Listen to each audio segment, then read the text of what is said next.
CockTails, woo, with Jeff and Holden. CockTails, I have a real, with Jeff and Holden. CockTails, woo, with What's Jeff happening, and everybody? Holden, making cocktails for you, making you laugh, making you blue. CockTails. Why would it make you sad? That's me. CockTails. I know. I make everybody sad, and then And then we just switch off. We tap. I bring him down, and you Sad. pull him back up. With Jeff and Holden. Holden with Jeff and Jeff.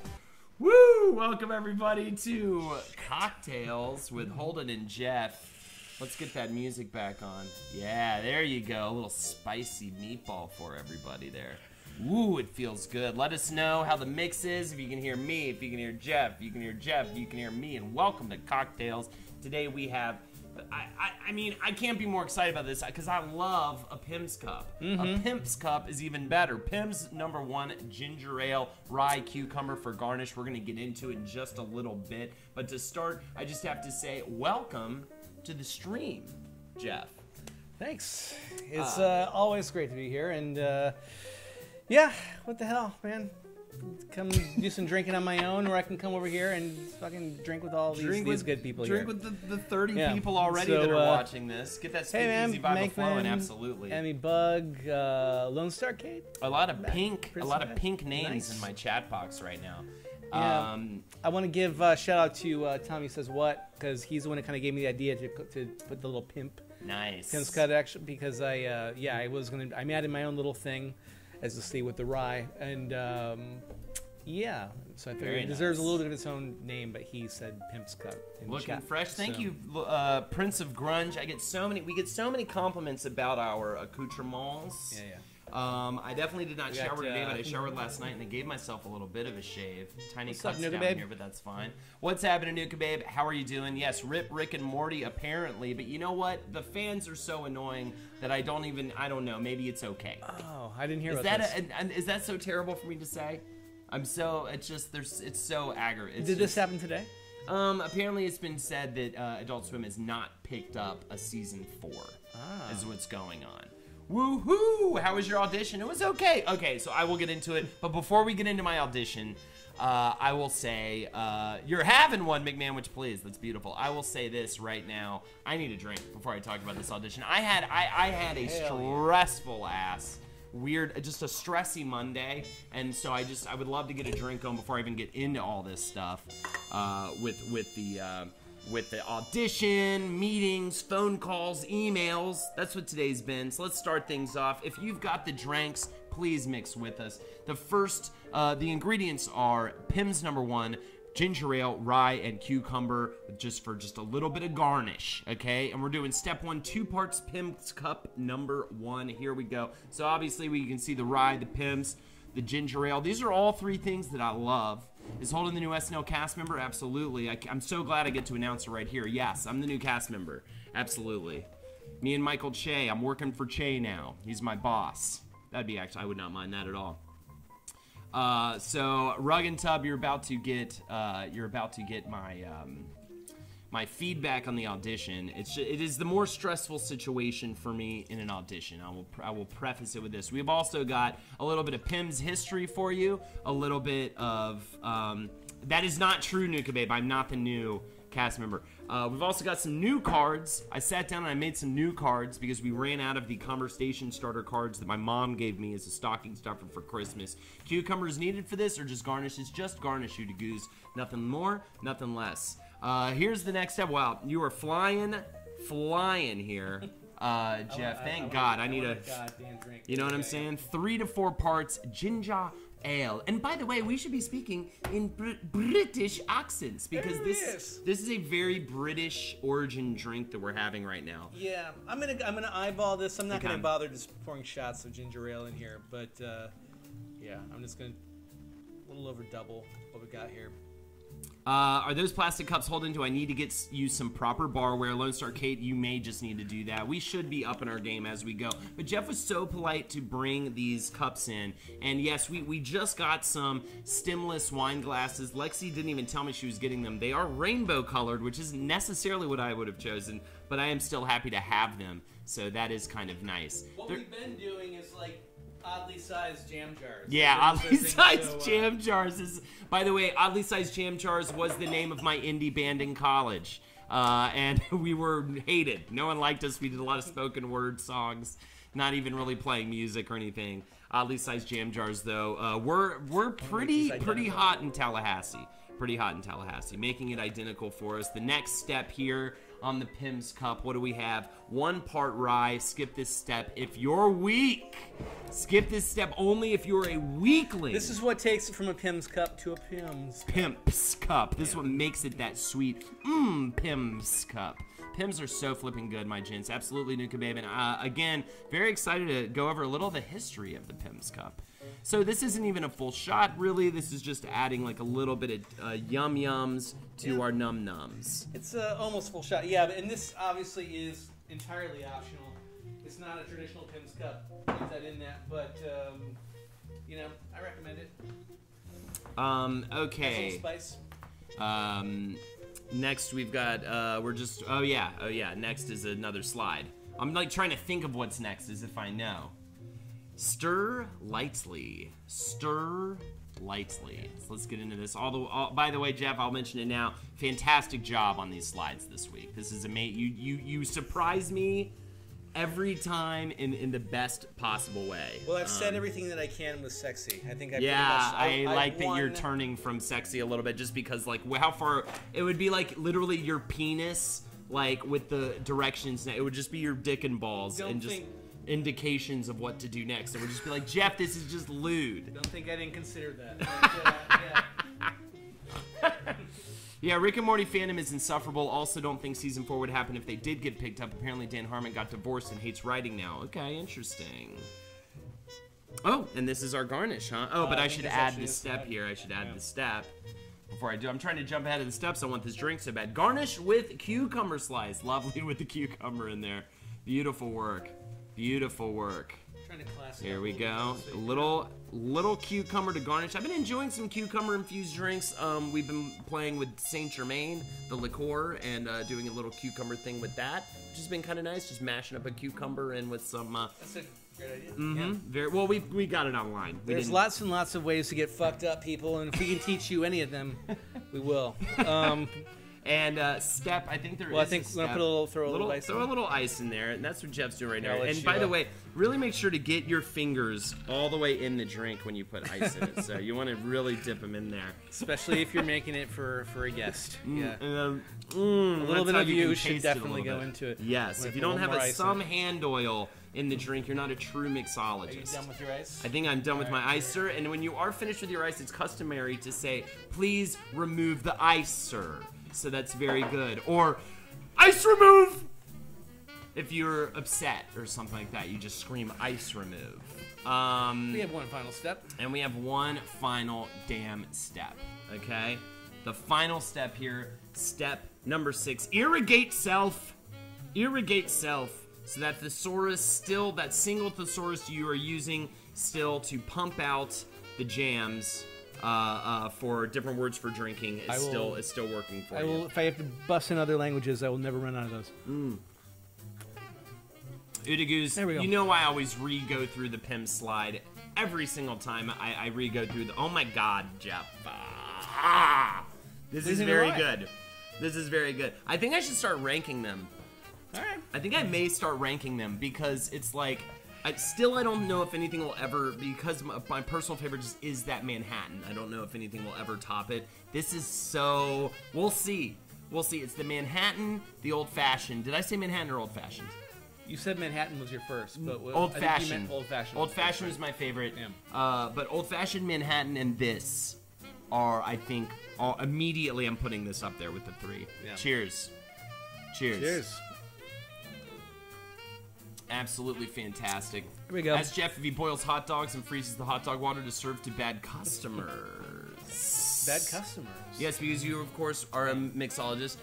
On Thursdays, he moonlights as Jean Jean, a mixologist in a Lower East Side bar called Boots. And it's a fantastic bar. It's a boot store in the front, and then in the back, it's a secret. You have to put your entire body up against the wall, and it'll spin you into the bar. So, as Jean Jean, as it were, I should start calling you that, as it is your name now. Do you boil hot dogs and freeze the hot dog water to serve to bad customers? I boil the hot dog water to give to my children. Fantastic. I do. I drink it like soup. They are the true enemy. Yeah. Okay, so let's redo the steps here. CockTails ingredients. You've got this is the Pimm's cup. I'm just literally just reading everything that I'm seeing on the screen. You could do it, but I'm just doing it for you. Pimm's cup number 1, ginger ale, rye, cucumber for garnish. We're gonna go through them right now. Step 1, 2 parts Pimm's number 1 cup. Step 2, 3 to 4 parts ginger ale. If you notice, Jean, aka Jeff, measured it out himself. He eyeballed that one, okay, people? So you feel free to kind of get loose with the ginger ale. Step 3, there's almost can never be too much ginger ale. I'm getting furious right now just even thinking about it. Somebody saying, oh, there can be too much ginger ale. Please, people. Part 3, 1 part rye. Skip this step if you're weak. Sir, little Jeff scares me. Good, it should scare you. This should have been our last episode with the spooky ones. These are way more frightening. Step 4, stir lightly.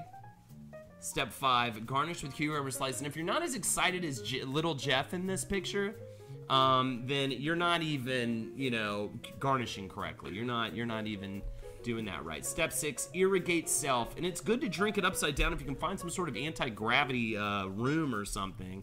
If you're a rich person or something like that, find an anti-gravity room and do it upside down. So here we go. Here's just 2 drinks on a table. So I don't know what you want to get out of that, people. Come on. And now we're back to, oh wait, I'm sorry. You were trying to do some sort of... I was gesturing. I was trying to do my QVC. This is how I like to drink my cocktails. Like that. I'd pick them up like that. A couple people popped in. Koala, what's up? Yo, what's happening, Koala? I'm going to go ahead and get medieval and have some homemade mead. Do it, Equalizer. That sounds fucking phenomenal. How you make that mead, by the way? That's homemade mead, huh? You make it yourself? I'd love to know your process. I don't know that I've ever had mead, to be honest. I don't know if I have either had proper mead. I just like to say it, and I love that, Beowulf drinks it. Beowulf is one of my favies, and the Grindel is like top tier in life. Does mead come into the King Killer things? Does he ever have that at the Eolin or anything? Do they have mead? There's like kinds of wines and stuff. I don't know, but obviously. And I'm trying to remember. It's a honey wine. Honey wine. Mead is delicious. Mead is yummy and honey-rific. We should try mead. We should do mead on the show. Yeah, mead. Maybe we can figure out how to. I mean, shit. I feel like in a year from now we'll just start getting crazy. Start like brewing our own. Distilling our own stuff. Well, we talked about one of these days having like an actual party over here, and that's when I'll do one of the big punches. We'll do a punch over here. So. You know what I'd love to get? I'd love to find, I don't know if we have any of these friends. I feel like it was in for like 5 minutes. Everybody was doing it. And now nobody really is. I would love to get somebody over that we know who like brews their own beer and just like showed us a small like step-by-step of I might know a guy. You might know a guy? My friend Dave might. Fantastic. Yeah. It's from my coworkers, but it's just water, honey, yeast, and thyme. The process is super forgiving. Awesome. Hey, fucker, guys who's in New York, Cubic's Room. Fantastic. Cubic's Room and I will be meeting up for a little drinky-do on Wednesday night after the stream. Or after the recording of Wizard and the Bruiser. This week we're doing an episode on Godzilla, so I'm doing research on Godzilla right now. We also have, Jake is like blowing my mind with his ability. I think we're going to have a very special guest on this Wednesday to record with us, and I don't want to Matthew Broderick necessarily talk about it. It's totally Matthew Broderick, and it's totally him from Ferris Bueller's Day Off. Like, it's like literally, we found the young version of him. Oh, so it's before he did like Godzilla '98. This is like before. Exactly, and that's why we got him. Actually do that, yeah. We got him because we're gonna warn him at the end. We're gonna be like, yours is the worst one. Yours is worse than all of them, even the cheapest of the Japanese ones. Yours is the worst. Do not do this movie. We're just gonna spend the entire hour convincing him not to do the movie. You fucked up. Now yeah. Fantastic. What were we gonna say? I was gonna say, yeah. Something just happened to him. He looks like a toe. Doesn't he? I'm not gonna shit on Matthew Broderick. He's done a lot of great. He's done some good stuff. He's on. Isn't he doing some Broadway right now? I think. Probably. He's brilliant. Go check him out in Lulinda Luli, which is his new Broadway show. He gets naked in it twice. All right. So let's talk about a little history of the Pimm's Cup. Matthew Broderick before he ran over a kid. That's right. Yes, that is true. There was a car accident upsetting. in Germany. I don't think it was necessarily a kid getting run over, but that is disturbing. Yeah, you took it. Yeah, Why we gotta get? You made it. Why we gotta go? Why we gotta get it? All right, let's talk about a little the history of the Pimm's Cup. Jeff, I enjoyed learning about this. I've been trying to do a little prep work before our streams so you could learn a little bit about the origin of these drinks, because I think this stuff is fascinating, but I don't want to just, this is mostly just pulled from Wikipedia pages, but instead of, just on the spot reading verbatim off of a Wikipedia page, it's much better to, compile the notes and create a narrative. So this is my narrative that I have for all you people. Yeah. It's quiet up and story time and listen, ladies and gentlemen, because this is going to blow your fucking dome piece off. Pimm's Cups were made during the nuclear bombing of Hiroshima. None of that is true, okay? Oh, but Godzilla was, and we'll talk about that on Wednesday. But this is what the origin is. It's a very British origin, as we mentioned earlier. Pimm is a man who is a farmer's son from Kent, which is in this country, or a county rather, in the southeast of England. I've heard of Kent before. He ends up somehow, I don't know, maybe pulling his money, doing whatever, to become the owner of an oyster bar in London back in the mid-1800s, which Lexi would love to know that. I'll definitely share that with her. He created a tonic there in order to aid in digestion. This is a gin-based drink with a secret mix of herbs and liquors, and he served this tonic in a small tankard. You know those little tankards of whatever? He served in a small tankard, and that tankard was known as a #1 cup. So this is where we get Pimm's, possessive Pimm's #1 cup. It was this tiny little thing. Yes. The fruit cup was like sort of a drink, wasn't it? Sort of a custom drink in Britain at the time. I believe. You were teaching me at this point. I'm not. I believe that I'll have to look at while you're talking about that. I'll make sure that I'm right about that. But so I think I am. The drink becomes more and more popular. They have to start upping production in order to sell it to other bars. Other bars start picking up this Pimm's #1 cup. It becomes more and more popular. So popular that they later start introducing the #2 cup and #3 cup. Those are introduced in 1851. By the way, did I mention this? This is all set kind of in the early to mid 1800s and on into later. So the #2 cup and the #3 cup, it's always whether or not it's based in what liquor. So #2 cup is based on Scotch whiskey, and the #3 cup is based in brandy. Both of those cups, along with the other cups that came out, have since been phased out. We will talk about the decline of the #2 and #3 cups. They began at this time starting large-scale production, and they originally were selling it commercially using hawkers. You know what a hawker is, Harry? A hawker is a merchant, and they rode around on bicycles, just with the #1 cups, which, by the way, I would love for all my liquor salesmen to ride around the neighborhood in bikes. If we could replace liquor stores with that newspaper boy and fucking all this shit. I am talking about the Pimm's #1 cup, because we are making Pimm's cups tonight, and we can go through the steps in a little bit, but I just wanted to show that off. As a quick aside, I was right. Yeah, the fruit cup. I thought I'd come across this. Is actually a specialty summer drink. It is an English drink, and yeah, it's typically mixed with lemonade or ginger ale, and it is typically a gin-based or perhaps vodka-based drink. But yes, they are then often spiced with herbs and stuff. And so yeah, this was kind of coming off of that tradition. Very interesting. So, yes, anyway. and again, it's very British with our fruit cups. So anyways, I got to do a ginger ale burp in a second.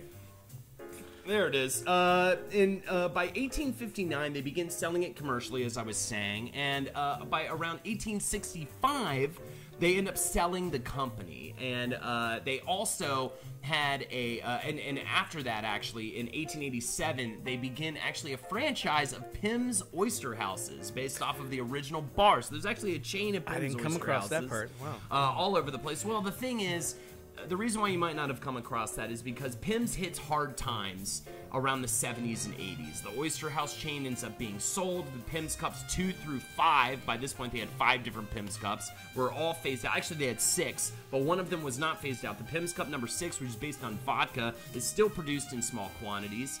Pimm's number 3 was infused with spices and orange peel. Or I'm sorry. Nowadays, the Pimm's Cup number 3, which was the one based on brandy, that is now infused with spices and orange peel and sold seasonally as Pimm's Winter Cup. And I saw that orange peel, and I thought to myself, Jeff probably would dig the Pimm's the winter. I gotta get a hold of that. I didn't know that until I was looking into this myself, and yeah, I need to get a hold of some Pimm's Winter Cup. That might be amazing. Some good ass. Yeah. That must be some good ass. Did you mention the other ones? Pimm's number 2 was based on Scotch. Yes. And, yeah, you did, yeah. No, I didn't mention 4 and 5 are the only 2 I didn't 4 mention. was based on rum, and number 5 was actually based on what gave me the inspiration to put some rye into this, is actually based on rye whiskey. So there you go. That's why we add this rye in there, which is rocking my world, by the way. I'm absolutely loving it. I'm not the first person, I'm sure, to think of putting some rye in it. In fact, I think... yeah, lots of you can add lots of things probably to Pimm's Cups. But, I'm sure. Yeah. I'm sure. But it's just I mean, so it really is just kind of the fruits. Is there gin in it? Yeah, I think it's derived from gin. Isn't Okay. It? It's based on gin. 25% alcohol by volume too. Also, so if you don't put the rye in it, it's also pretty low alcohol.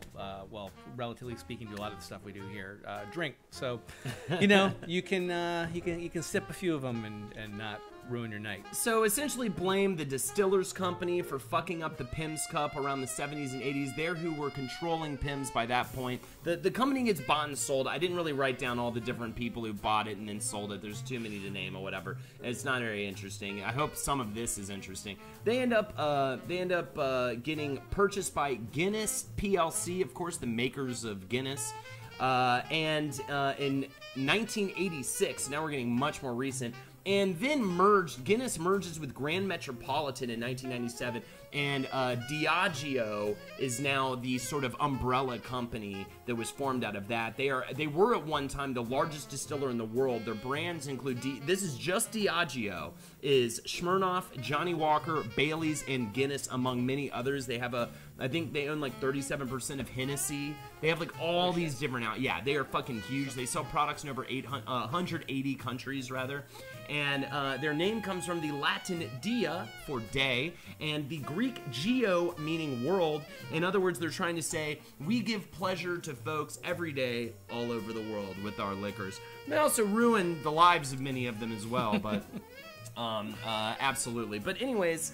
They get back into popularity around 2003. I think the Pimm's Cup was always vaguely popular. It is, along with champagne, a staple drink at the Wimbledon Tennis Tournament, the Chelsea Flower Show, the Henley Royal Regatta, and the Glyndebourne Festival Opera. If you're going to one of those big shows, I would definitely advise for you to order a Pimm's Cup, or you'll seem a little out of place unless you're more of a champagne person. Also, they're very popular at British and American polo matches and summer garden parties at British universities. How many summer garden parties have you been a part of, Jeff? Well, none this year so far, obviously, but Lady Dory. I like to. I know you didn't invite me to it, Lady Dory, and I'll remember that, Lady Dory. Keep going. It's kind of awkward in here because he knows that Lady Dora has been my patron for many a season. You begged her hand for her patronage, and she has kept you under her blouse. That is why I am the finest lute player in Brooklyn. Absolutely. And yes, I was. Yes, summer parties are. They're the balls, really. Yeah, garden, fucking hanging out in the garden, getting slammered on some Pimm's, absolutely. And I will say, I believe okay, so there's a little island called Governor's Island. Thank you, in New York City. And every year they hold a fancy, I know, right, I was going to bring that up. Yeah, your beard game is super on point. And every, at least once a year, they hold a polo game or tournament or whatever. I think Prince Harry was in it, and he fell off the horse. We were at that. We didn't mean to. We were there. We were just there to get hammered and baked and walk around in Governor's Island or whatever. And all of a sudden, all these fancy people in fancy hats and dresses were walking towards in this one direction. So we're like, fuck it, let's go. So we're all just dressed like disgusting idiots. And, you know, some sweat. Everyone's sweaty. It's like the middle of the summer. And I remember we all ended up getting a Pimm's cup while we were out there because that was the delicious treat. Almost done with the educational portion of the show, but I do want to say that the Pimm's Cup gets a revival in 2003 with their campaign featuring a Hooray Henry named Harry Fitzgibbon Sims. The Hooray Henry is a term for an upper-class British male who exudes loud-mouthed arrogance and an air of superiority, often flaunting his public school upbringing. Now, I know what you're thinking. Why would someone flaunt their public school upbringing? Because it's different in Britain. Public school is essentially private school in Britain, the term for public school. Public school is a fancy boys' school. And it's usually all male. It's usually Catholic. I consider myself a bit of an Anglophile, particularly with probably comedy, but I didn't know that, actually. Yeah. So, I didn't either. I had to look at it. I had to read it twice and then smack my own ass and then go dig deeper into more Wikipedia pages to find out that it's actually... I still couldn't quite understand why. It's because, like... the state, I think, like, local government pays for it or something in a weird way. I don't understand. But either way, it's still a private, pay-only to get in kind of thing. It makes no sense. So anyways, this Hooray Henry, named Harry Fitzgibbon Sims, is played by comedic actor and personality Alexander Armstrong, who's appeared in an episode of Doctor Who and Woody Allen's Match Point, among many other things. I think he also hosted... No, it was not that guy. But that is a great Hooray Henry. We can put that up on the screen really quick. And then I'm going to show you a commercial from the It's Pimm's the Clock campaign. So we'll do that in just a second. Let's. This is a great Hooray Henry that you found here. There you go. Perfect. Yeah, that definitely to me seems like a Hooray Henry. And of course, Ed Sheridan there in the results right next to him, because he also probably is a Hooray Henry. I don't know. I hate to judge. I hate to be a judge. So anyways, let's quickly turn off the music for 1 second and we'll watch a commercial from the It's Pimm's the Clock campaign.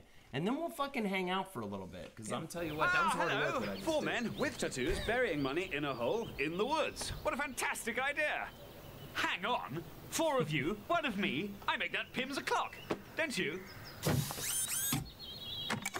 Wowza! Somebody's trust fund matured. You boys are loaded. Now, Harry, you haven't seen a hole, you haven't seen no money. Ah, the tax man. You're just like my father. 10 of you, 1 of me. You don't mind sharing glasses? Anyone for Pimm's? Pretty fun. I don't know. I kind of enjoyed that. So anyways, that is the revival of Pimm's. And I think Pimm's has become more and more popular. Dare I say it's become a bit of like a, almost like a, not a hipster drink, but kind, you know, I don't know, more like a fancy New Yorker drink for sure. Whilst playing my lute, I look great with a cool Pimm's in my hand. And yes, by the way, Lone Star K, yes, I am the finest lute player in Brooklyn. Prove me wrong. Didn't believe Prove him wrong, please, everybody. Prove him wrong.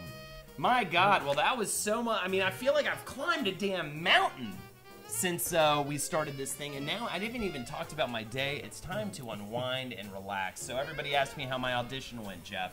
Everybody wants to know. Yeah. Everybody's screaming. We all got caught up in audition fever for Audition you. fever. Yeah.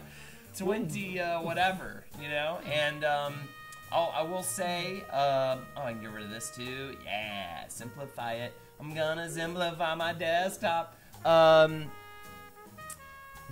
I would say, I think one of the things that makes me, I have a hard, okay, how do I phrase this? Because I don't even want to come off like I'm ungrateful about getting an audition, because I'm very grateful. I'm very grateful. This one place is a bit far away, and that's fine, whatever, but it kind of chunks out my whole afternoon. And it's like my least favorite thing ever is when I walk in. I didn't even realize it when I saw that the role was dad. But I walk in and there's a bunch of little kids in the waiting room. Now, do you know where this is heading? Yeah. And I'm just sitting there. Now, you already know I'm kind of awkward around your kids, and I like know your kids. Yeah. You know what I'm saying? I'm like warming up to them each time. If I have just a little bit of time, I will warm up to the children. But I'm a little just immediately kind of awkward around kids I do not know. You know, a little bit. I'm just not like, you know, I kind of have to fake it till I make it, which I had to do today when I was asked to explain to the little kids what they had to do in the scene, which is a part of what happened today. So yes, I was there to be a dad, which just immediately I feel, I understand that young children need to be in commercials, I'd give or anything to need, see not this. need to be in commercials, but need to be in entertainment. Like of course, if you're doing a movie and there's a kid in it, you need to get a real kid, right? But I still just like, I look at these parents and I look at, you know, this. Have you done anything like this with the kid, by the way, before I badmouth or whatever, any like parents who have kids that they take to auditions? Or I think we've talked about this before. No, we've never done that. I mean, yeah, I mean, we're the parents. We're like, they're the cutest girls in the world. They can be in commercials and stuff like that. But yeah, we never. I mean, your kids are probably. I mean, I've seen the kids. They're super cute. But it's like just very. It's very weird for me. Yeah. The worst one was. I've only had this happen one other time. It was I could tell the Thanksgiving story again later. Oh, okay, But, yeah. but- It was at the exact same place that I had to do this audition at. It's down like in Wall Street, or around kind of near there. But the first time was really awkward for me, and that's why I think I was dreading this. Even though you're always nice to my kids, they've been drawing pictures of you lately. Maybe it's because I never let them win at anything. So, let's see what Holden's neighbor has to say about yeah, Holden's neighbor interaction around. with kids. Holden's neighbor around. So last time I went in there for the commercial audition, it was for a depression medication, and it was me as the dad, a little boy, and a mom who was going through severe depression was the scene, and it's like me at a park with this little kid, and the worst part about it was like this was the kicker, was I had to have the little kid in my lap, which I really fucking hate. Like I fucking hated that. Like I just made me so uncomfortable. I have rarely had. Maybe it's because like my family, I'm like the youngest one, I think. Yeah. Like my family doesn't have. I don't have a lot of kids that are younger than me in even my extended family.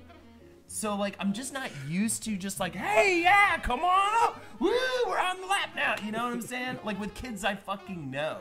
But for it to be a kid that I've just met 2 seconds before, that I also feel in a way is being exploited, sort of, maybe. Like, and it's just kind of grosses me the fuck out, because it's not like the kid really understands what's going on, right? The mental images I'm getting now of you, just because I mean, I would say, as far as kids go, you like my kids, probably, right? Yes. Wait, you're not going to say definitely like different your probably kids. right now, I mean, but yeah, obviously I wouldn't say different, but the yes, thing I is- do yeah, like but Jeff's kids. but the thing is, I've seen them make you uncomfortable in like course. within 5 seconds. Because they're just like, they're very on their own. They're on their own turf, and you come over and they Yeah. just get all up in your grill and we're Right. like, no, sit down with that, and just Holden's just like. It just becomes like this. It looks like somebody's wearing a Holden mask. This is Right. like, it looks like a. It's see me drinking the drink way quicker as I start it's, talking about. yeah. And yeah, I'm not right, like just offended or anything. Yeah, but Yeah. but you're just like I okay. just Yeah, wasn't so prepared. just like This was like, I think the last time I came over, I just wasn't prepared for that energy. You know, No, I think yeah. maybe like, and I was. Well, just also like, it's Thanksgiving, so there's lots of kids around and stuff, and there's a kid throws up in the middle of dinner and stuff. Yeah, that was one of my kids. That was another one, but yeah, Right.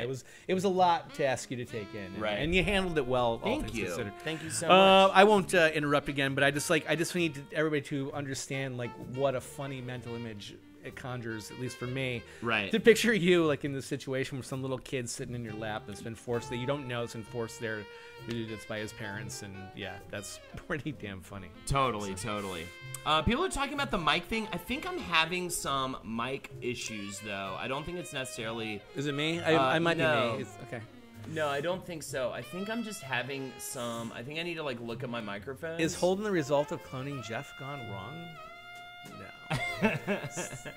Cloning Jeff gone right. I think it might be this mic might just be starting to crap out. So maybe, I mean, I could just move this in here. Is this better? Do you guys hear me better with just if we just share this microphone?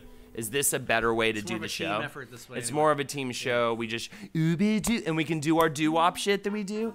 Ooh-wop, oh, I can't believe I'm still la la la la. Oh, we both went baritone. Yeah, that's my first instinct is to go baritone. I don't know why. I should do. I'll do tenor. I'll do tenor 1 and you do baritone. Yeah, you were a little better now. I guess I could also boost this mic, and it would be. Let me see. Let me see if this is better. So anyways, oh whoops, that's way too high. Yo. Can you guys hear me better in this mic? Is this better? Medication holding yourself. Okay. So I think it was thank you. That's a very nice thing. So yeah, that's better. Okay, maybe I just need to boost this mic from now on out. From now on out, what the hell is wrong with me? I get so flustered when we have audio problems. Anyways, thank you, Gladwell. Anyways, so the depression medication one, way worse. Because first of all, you can't even truly explain to the child what's happening, which felt deceitful and wrong.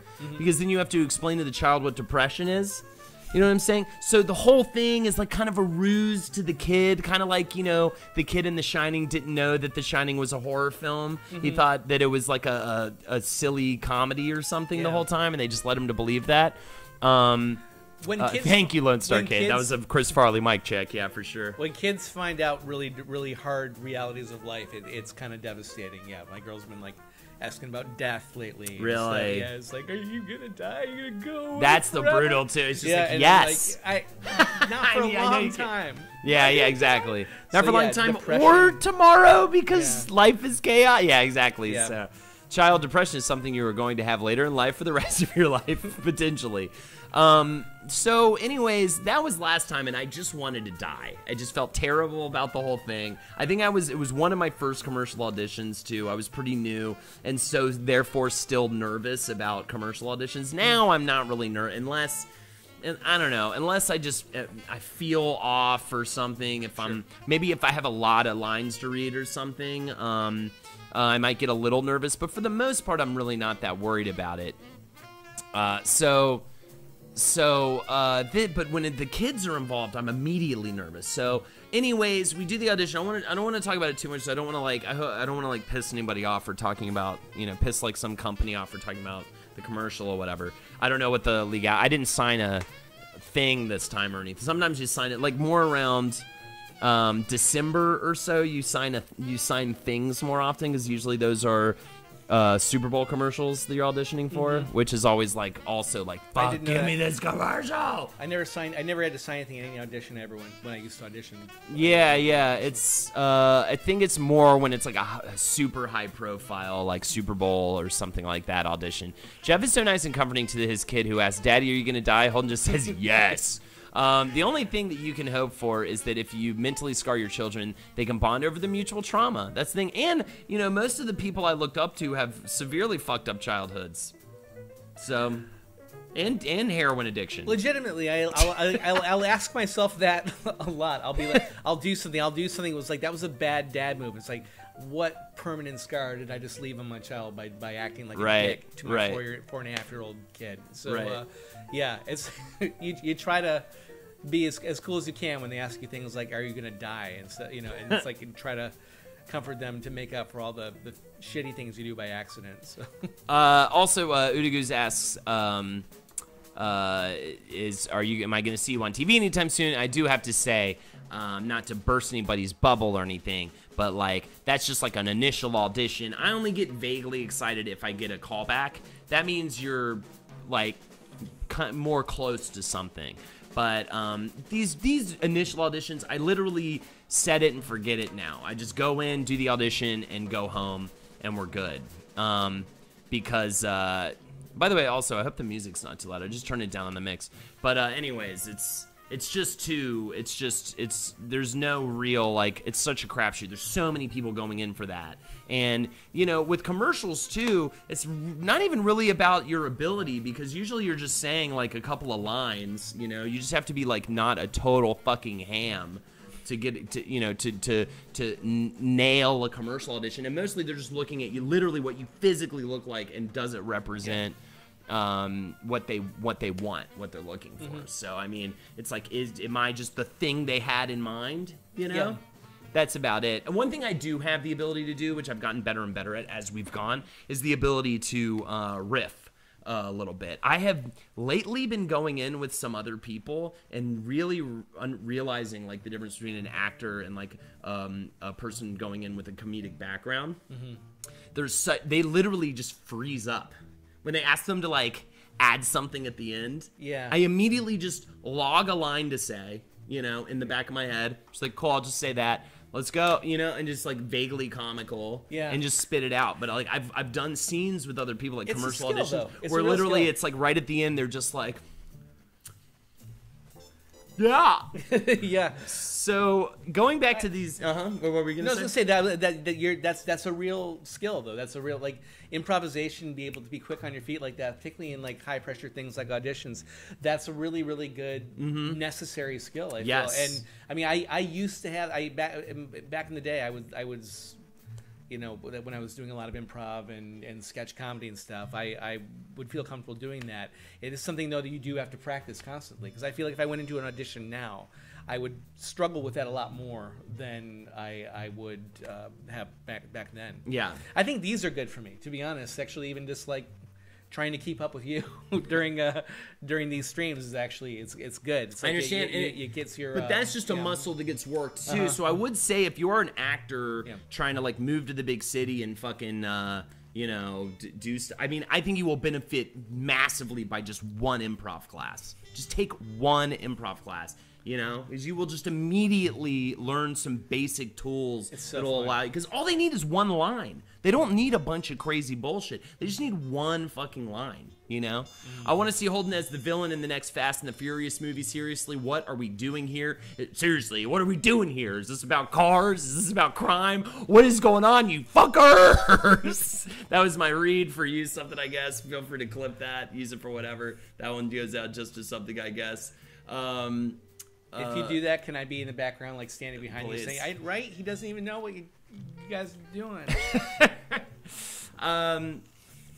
You are a bit of a log hog, though. That is true. The old line log. You log a line, do you? Yes, I log a line. It's all you have to do. Just log it, and you're all right. Fine. Gimbal, you know baby. What, people. Gimbal baby wants. Well, I was gonna say Gimbal baby wants a. That sounds funny to say. Gimbal baby wants a Pimm's cup. Gimbal baby wants a Pimm cup. But yeah, go get the download the Minibar app on your phone and sign up for that and have them deliver Pimm's to your home. Absolutely. Nuka Babe, my philosophy is we're all fucked up, either by our parents' fumbling attempts to raise us, family history of mental illness, or by the world at large. We all got issues. So your goal as a parent is to make your children smarter and less fucked up than yourself. Absolutely. That's really, really true. I remained weird. There was no reason for me to be weird. My parents are quite normal, frighteningly so. Do you have kids, Nuka Babe? Because that's a really good actual parenting advice. Kid-ass children, Nuka Babe? I don't think Nuka Babe has children, but I could be wrong. Well, you're going to be a good parent if not, because that was good advice. Gimbal baby want a log hog? All right, people, we can't be saying stuff like that on stream. You hope your kid will be like less... McManwich, please, come on. You're an animal, McManwich. I should update with incentives. We haven't put any incentives down or talked about any of that. You know, we're getting the vibe. So. Yeah, we're just finding the vibe right now. I was gonna say something. I forgot that. That's gonna happen a lot. Sure. Yeah. It happens a lot doing this show. Yes.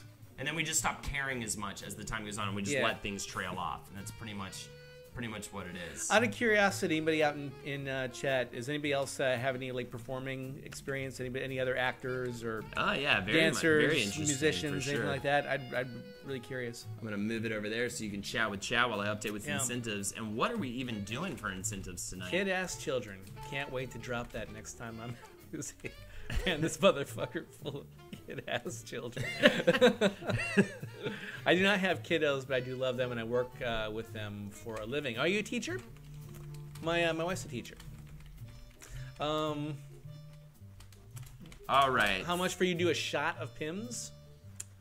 What is it? Well, honestly, what would a shot of Pimm's be? Pimm's is actually not highly alcohol. I would feel okay with that. All right, $25. How much? No, is that wrong? More? 30? No. What's your goal? 30, 40?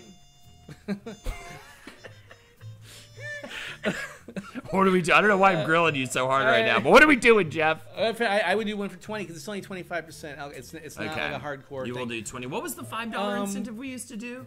Well, we did a couple, but there was show something. Well, last week I think we would do we would toast to you.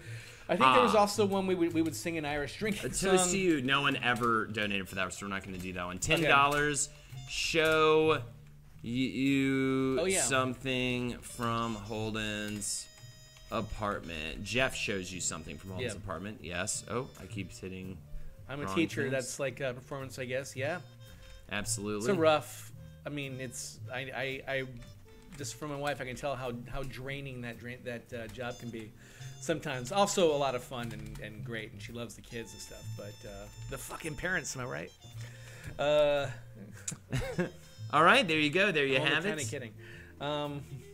Disabling the yes. All right, we've got some incentives on the table now. I will put them in the chat right here. So 15, I guess, then would get you a toast to you and of course you can donate. Of course, more for all. Boomtown. There's the incentives right there. If you'd like to donate, just click that donate button in the info section. I'll put that right here. You acted in Endless Arcade acted in NYC out of college for like 10 seconds. Yeah. Yeah,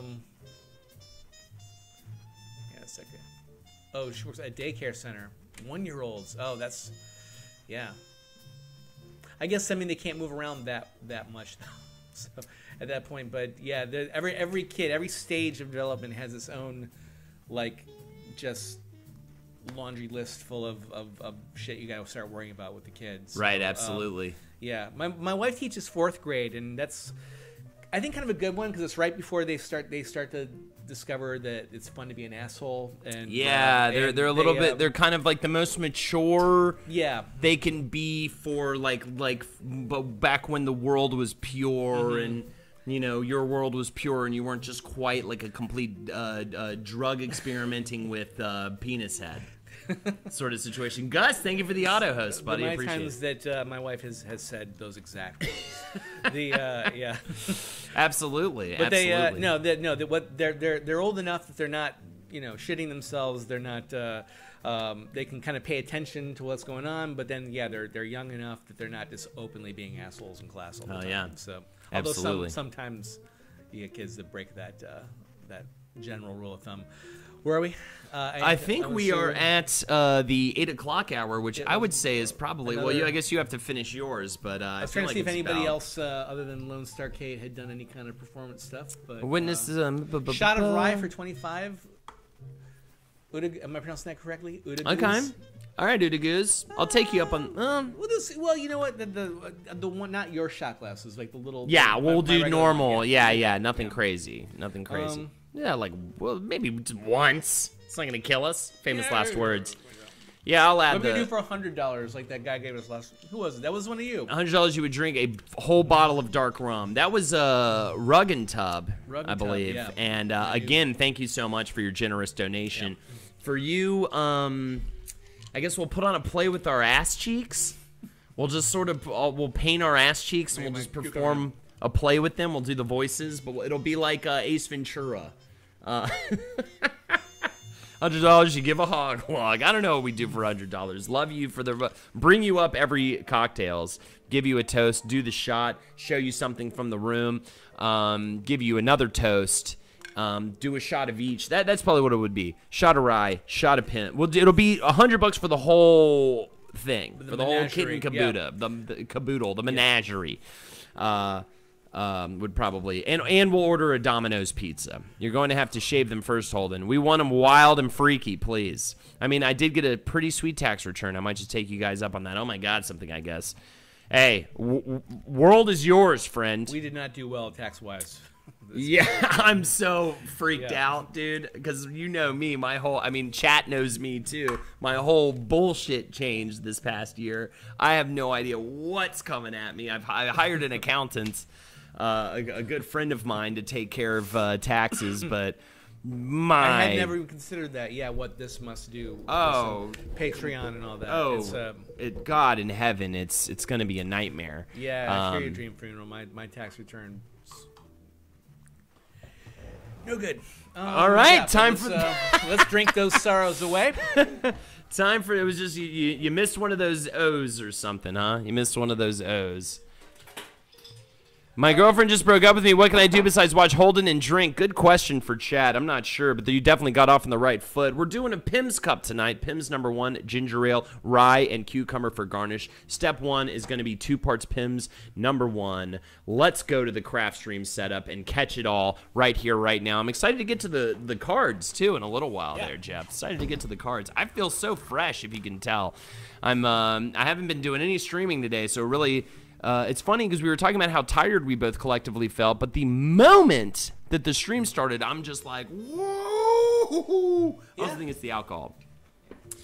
Wait, do we have new cards? We do have new cards. I've got a hat. I've got hat cards. There they are, hat cards right here. I copy and pasted them myself from different conversation starter websites that I found. I pulled different ones, a menagerie, if you will, to use a word that was already used before. I'm chipper as fuck. Hold on. I think it's because today I was really stressed out all day. The audition thing was weird, which, by the way, I didn't even finish talking about it. Yeah. The audition thing was weird. And some other things. I have a weird thing with, like, I don't want to talk about it too much because I'm like, I don't know. I don't want to talk too much out of school. But it's like when somebody is like, hey, we've got business to talk to you about.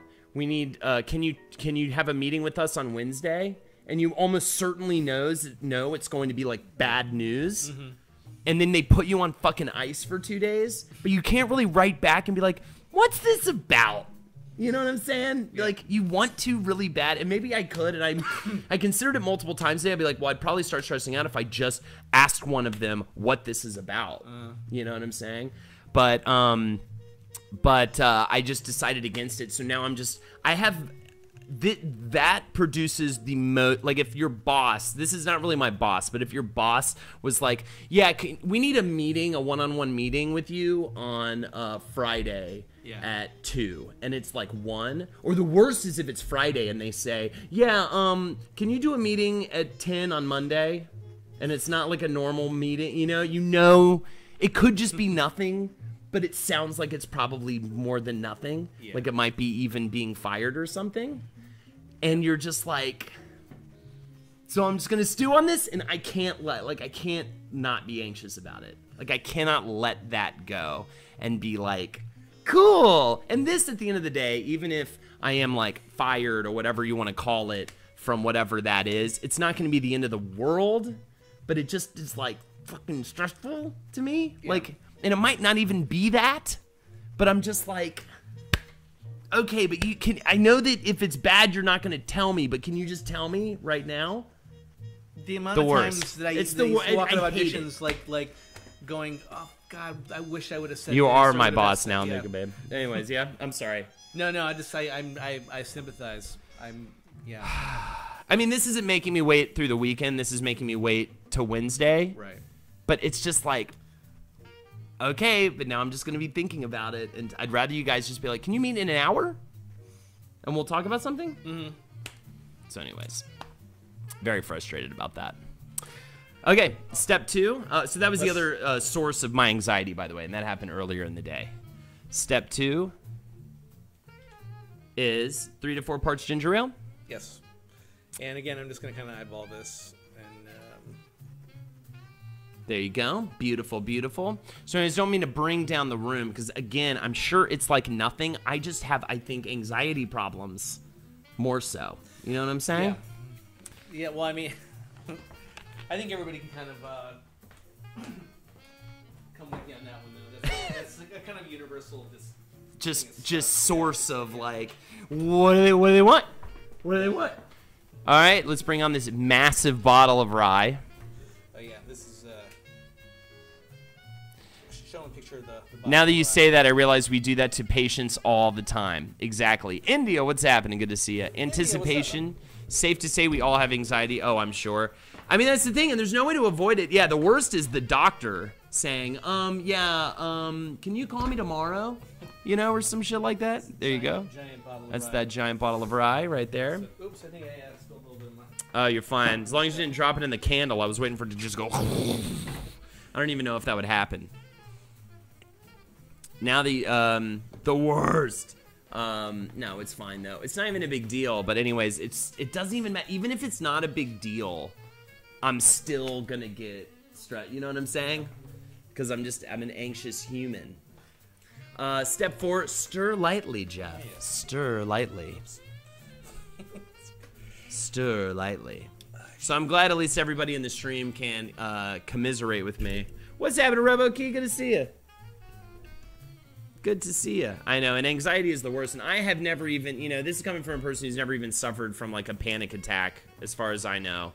And I still am just like, I just have a hard time shutting off mental cycles, especially if I'm like mad at you or something. Like if I'm like fucking mad at a person, I'll just replay events and shit over and over again to the point where you're lucky, at least if you're gonna deal with me in terms of if I'm angry with you.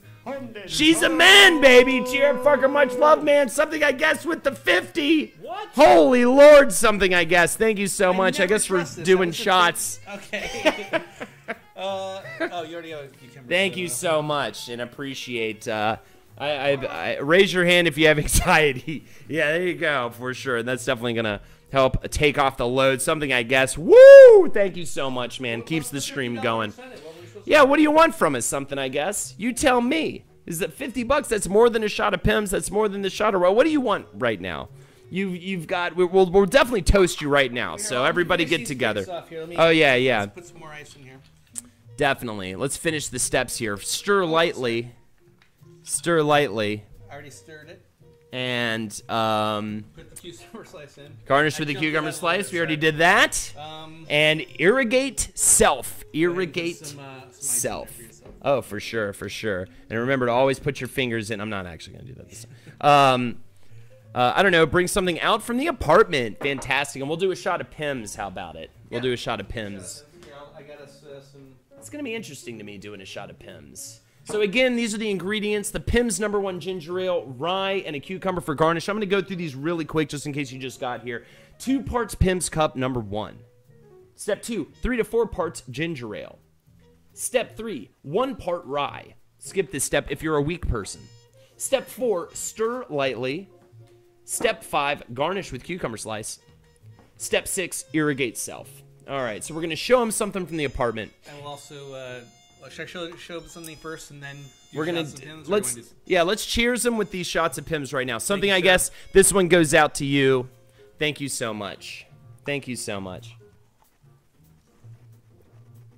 Not bad. That's a nice shot. More vinegary than I thought it would be. Yeah. Interesting. That's a good. That's yummy. Yeah, I like that a lot. Mm-hmm. It is more vinegary. Yes, Pimm's does not have that much booze in it, but that's fine. You know. We're gonna do plenty of. Yeah, that's the thing. We're trying to. We got another 2 hours to go here, so. Yeah, while Jeff looks for something from the apartment, I'll finish talking about the auditions. So these children were bad at it. One of them had to try to tell a ghost story, which, first of all, I feel like is a hard ask for little kids. And the other one, sure, go for it. And the other one is, it's a little dusty, and I apologize for that, but that is my complete Calvin and Hobbes. This thing weighs like 50 pounds. It is so heavy. The complete Calvin and Hobbes. It's a little mussed up too. I kind of feel bad about that. I feel like I should have kept better care of it, but it is. I love it. Yeah, for sure. Have you seen this before? It's one of my favorite things I have. That's why I hate that I didn't keep as good a care of it. This probably in the Calvin and Hobbes. Oh, for sure. It's beautifully done. Absolutely beautifully done. And if you see what I love, one of my favorite features of it is at the bottom right, it tells you the exact date of publication in newspapers. So this was October 2nd, 1988 was this right here. I did reference it in the episode. If you do remember the Wizard and the Bruiser episode, I talked about how my brother and I both asked for it for Christmas, and we both got it. That's right. Because it was a shared childhood love of my brother and I is Calvin and Hobbes. He actually got me into Calvin and Hobbes, I believe, with Scientific Progress Goes Boink. I'm going to order some new Gunpla in order of you, Holden. Fuck yeah, Dream Funeral. Please do. Psycho Myfer, what's happening? Lil. Thank you for the emote stream funeral. Lil. Sorry, I didn't do that earlier when you posted those emotes. They should at least tell you what's in regards to. Oh, that's terrible, but I have terrible anxiety. That's the thing. I mean, it just doesn't matter because if it's yes, I wish that they would. If it's not bad, then I really will be like, guys, next time you need to tell me if it's not bad because I thought you were gonna like quit or fire me or whatever. You know what I'm saying? So, or if it's bad. This has nothing to do, by the way, with like streaming or the podcast or anything like that. So I just want to get that out of the way. Anything that you enjoy me on, it has nothing to do with that. I don't want you to then start digging into what it has to do with. I'm trying to be vague because it's just not important. Like that detail is not important, you know? And I don't want to blow up people's spot. Anywho, I'm done talking about that. Going back to the kids thing. One had to tell a spooky ghost story while the other one held a flashlight under their face and went like, whoo, and they had to start the scene. So it was literally 2 takes of this. All right, action. And I'm like, I have to do this thing with this phone, and then I have a line with this, whatever. And then I have a line, and it's just like, tell the story. Tell the story. Start telling the story. It was literally like the worst. Like, you already have a hard time. Like, if somebody, I've already complained about when you take time out of your day to go to a commercial and, like, your scene partner is fucking terrible and how mad it makes you on the way home because you're just like, you just wasted my time. There's no way they're going to go with me because of you. You know? It's just like, fuck. But then it's like 2 little kids, so you can't even be pissed because they're 2 little kids. You probably shouldn't even fucking be there. Jeez Louise. So anyways, they switched it the other time. He was just like, there's a ghost. There's a ghost. Well, yeah, there's a ghost. And then I'm breaking the worst rule of improv. I'm asking questions. But I don't know what else to do. So I'm just like, there's a ghost? What the fuck's the ghost doing?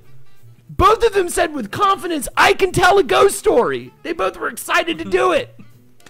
Very frustrating. So anyways, and it's already just so, but what the funny part was, one of them, they brought us all into the room, which I'm sure you've seen before. They bring you all in the room, they explain what it is. They can kind of explain it to a bunch of people at once, that then you can come back later. But one of the kids I was going in with hadn't shown up yet.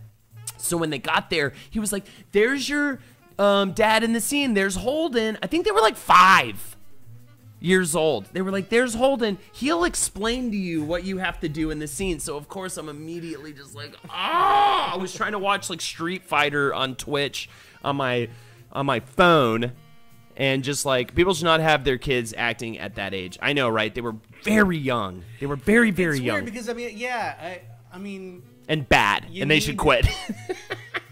Because I agree with you. People shouldn't have their. I wouldn't want my kids acting at that age. You know, yeah, fuck those kids. But I guess somebody has to do. I mean, you have like parts written for 5-year-old and younger kids. I mean, somebody's got to do it. I guess CGI will have to catch up with us in some way. But, yeah, it's like, of course, kids. Yeah, of course, not sexually rugged up. We know you're saying fuck those kids. Like, screw. No, not screw them. Like, to hell with them is what you were saying. Well, either way though, even I wouldn't want to send children. Wolfhard. Should have just been Finn Wolfhard. All child actors should be CGI until they're 8. Also, everybody, didn't what they up? do that? What was that? I didn't see it, but didn't they have that in like one of the Twilight movies? There was like a baby that was like, they CGI'd the face, and it was like this creepy like I don't know if anybody's seen that. Let us know. But WTF, mate? What's happening, Austin? CC, you're probably coming in at a weird time. Just talking about these child actors I had to do an audition with earlier. But man, am I just immediately upset as soon as I see. I'm already upset if I have to do an audition in the same waiting room as another audition that has kids in it, because it's a chaotic scene. Whereas normally it's just a bunch of very quiet, polite actors, unless they all at the same time realize they all take classes at the UCB, and then it gets really noisy in there, and I want to blow my brains out because then they start talking shop about fucking improv and getting on SNL, and it's like I want to die. Also, right, yeah, there was CGI baby. Yeah, it was very creepy. Yes, CGI baby, very creepy. Oh, and I heard, yeah, American Sniper. I didn't see that either, but the baby, there was a baby doll. I saw clips of that where he's clearly just holding a baby doll. Awesome. Got a little bit of Gunpla.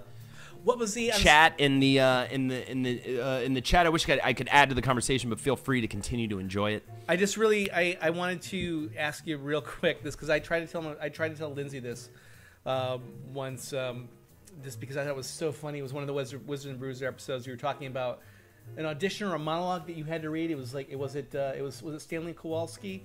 And it was something the way you read it. And what's up with all these monkey doings? Yeah. So, okay, I can tell this story here. So I had a very traumatic time in college as in the BFA acting program. If you don't know this little fact about me, I was kicked out of the BFA program after sophomore year of college. There was one teacher that admitted me into the program, and everybody else... all the other faculty, all the other teachers did not like me. They wanted some sort of like leading man or something like that. And I was like more of a character actor, obviously more of with a comedic background. They wanted serious leading men, like chiseled leading men. And this one teacher who I was at odds with, one of the semesters was like, okay, this semester, everyone's doing Streetcar. You're all playing Stanley and Stella. Some lucky dudes got to play the other guy in the play. What's his name? Mike or whatever? Oh, There's another guy. Yeah. There's another guy, and that's a good part. That would have been a great part for me. Probably, or better at least, than me playing Stanley Kowalski from Streetcar Named Desire. And I remember my entrance line was, what's with all these monkey doings? It's so bad, and that's legitimately how I did it. How the fuck are you supposed to hear? I'll do this here. I tried to do an imitation of him doing this for my wife. Because I was laughing so hard about that. But just your audio. Pull up the scene. Streetcar. While you're saying that, you gotta check out this. Somebody said the Twilight Baby was originally an animatronic baby. I'd like to see that image at some point. I can't even pull it up. Okay. Oh, yeah, I'll pull that up, though. I can't pull up the part of the scene. That's terrible. We should do a reenactment, though, from that scene. We should do scene readings. Oh, my God, that looks horrible. Yeah. That looks awful. This is an animatronic baby. Wait, is that the one, though, that they put is that the CGI face on the animatronic baby, or is that this... That is fucked. Is that an actual, like, robot? I mean, obviously, either way... Yeah, that is up. The Uncanny Valley is like punching me in the balls. Oh my God, it's just brutal. Jesus Christ. God. The eyes are just so... I think they just fucking made the eyes too big. You know? That's supposed to look like... I think they just made the eyes too big. Well, you know, I want to tell you another interesting fact about my theater school. It looks like a painting. It does. Another fun fact about my theater school at Florida State University. Henry Zabrowski not admitted into the BFA program. And another actor that was kicked out of the BFA program from my year, Megan Boone, the star of The Blacklist. I want to say every other member of the BFA program has not done anything nearly as huge as those things. What those two people have done. One person who was never even allowed in, and another person who also got kicked out in my year. I remember she came over to my place in tears, and I was like the person she kind of commiserated with because we were both the like BFA program rejects, and we were just like, what the fuck, you know? So funny. There's been some people who've gone on to do some good things from that program. I don't want to sit here and say there hasn't been, but like, for the most part, my class, especially, holy shit. Like, there's one person, there's Frankie, well, he was not my year, though. Frankie Alvarez, he was on the, oh, fuck, what's the show on HBO? It was the Looking, I think, the homosexual men show, the gay guy show. But it was okay. It went for like a couple seasons. He was a star. He was the star of that. I know what you're talking about. But he went to fucking Juilliard after FSU and went on to, you know, do some other stuff. I don't think. But anyways, maybe you shouldn't play by the rules, Holden. Absolutely, Dream Funeral. But it was just... Did that abomination have duck face too? Was it Megan Boone on an episode of Roundtable? I believe so. I believe we're still, you know, I mean, I don't have like an actual dialogue with her on the regular, but we are still friends. I would still consider Megan Boone a friend of mine, and we did a lot of fun stuff in college together, hanging out and stuff. She was a funny funny lady to hang out with. We also did study abroad together. Went to Amsterdam, got crazy in Amsterdam together. Super fun. I think it was Looking. Yes. Thank you, India. It was Looking. He was in Looking. There's some other, people who came out of that college who went on to do things that weren't necessarily... Jonathan Groff, was he in Looking? Jonathan Groff? Yeah. I don't know who the fuck that is. Oh, he's Broadway star. He was in Hamilton. He played King George in Hamilton. He went to FSU? The voice of I believe Kristoff in Frozen. He went to FSU. Maybe he was after my time. I don't remember Jonathan Groff. They lost the doll and went with a CGI baby instead, so it's out there somewhere waiting. Oh. I just found the nicest model I ever saw before. It's just a bunch of letters and code, though, as the name. You're talking about Gunpla. It's I shouldn't have even said that one out loud. Before we go into cards and stuff, though, I'll share my one audition story that I think is actually worth telling. I worked for a little while. This is years ago. I worked with I had a manager who just continually would set me up with shit that was absolutely wrong for me. There was where I'm really I'm way too old to play this part, or I'm way too young to play this part. I'm the wrong race in one case. I was supposed to be, I believe, Puerto Rican at one point. You might have guessed I don't really read Puerto Rican anymore in person than I do on the screen. Right. Yeah, but one of them, I was for a commercial. It was for some kind of shaving cream, and I hadn't done many commercials, and I went there. It was God, what was it? It was deodorant. It was deodorant. This is important because when I actually get there, I show up, and the first thing I see is a room full of Zoolander. I mean, everybody guy there is just the best looking chiseled jawed. Yes, I was literally about to say I feel the same way whenever I walk into a waiting room and it's just a bunch of very handsome. I got just cock punched with blue steel the minute I came in. The only thing you can think in your head is maybe they're just not looking for that. Yeah, and I was That's the only thing you can hope to think at that point. It's maybe they're literally just another super in shape, handsome guy. Can we please see something else? So I'm already kind of freaking out, and I walk out, and I kind of look in the room. The door is open, and I see in this room, well lit, this tall, the sexiest, shaved head, just chiseled, black dude, and it was holy fuck! And this guy is reading for that, and I was really? And imagine, me, but 20 pounds heavier, and not the sexy beard I'm rocking right now. So I kind of come walking in, and it's sort of awkward. It's I'm for this, and they get the sides, and it's what is the smell of an avalanche? And I got to rub the thing on. It's smell this, and. It's I can only do that ironically. There's no way. It's gonna come across. Would have to be written as the joke. I'm gonna sound like I'm being a sarcastic asshole no matter how I read this thing. Was it Terry Crews?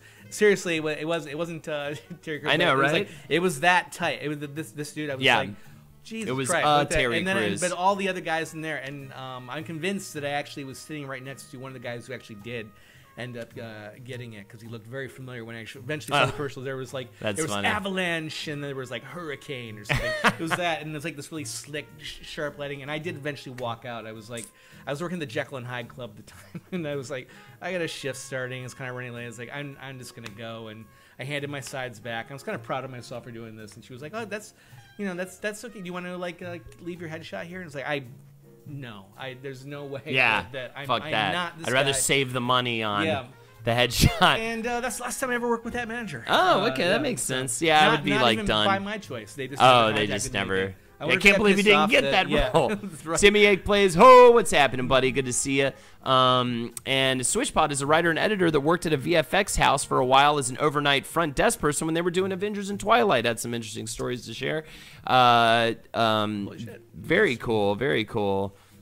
Somebody worked at the Jekyll and Hyde Club. Oh my God! I remember that was one of the initial you can get your equity card if you work at Jekyll and Hyde. That was the initial a sneaky way to get an equity card. Yeah, you could. In New York is and I to. had it for a while, and then I let it lapse because I didn't pay. I couldn't afford to pay. It is the rest obnoxious. of the thing in time, yeah. and I'd already quit, and I couldn't get it, so I lost my equity card. That sucks. Yeah. So you're just well, whatever.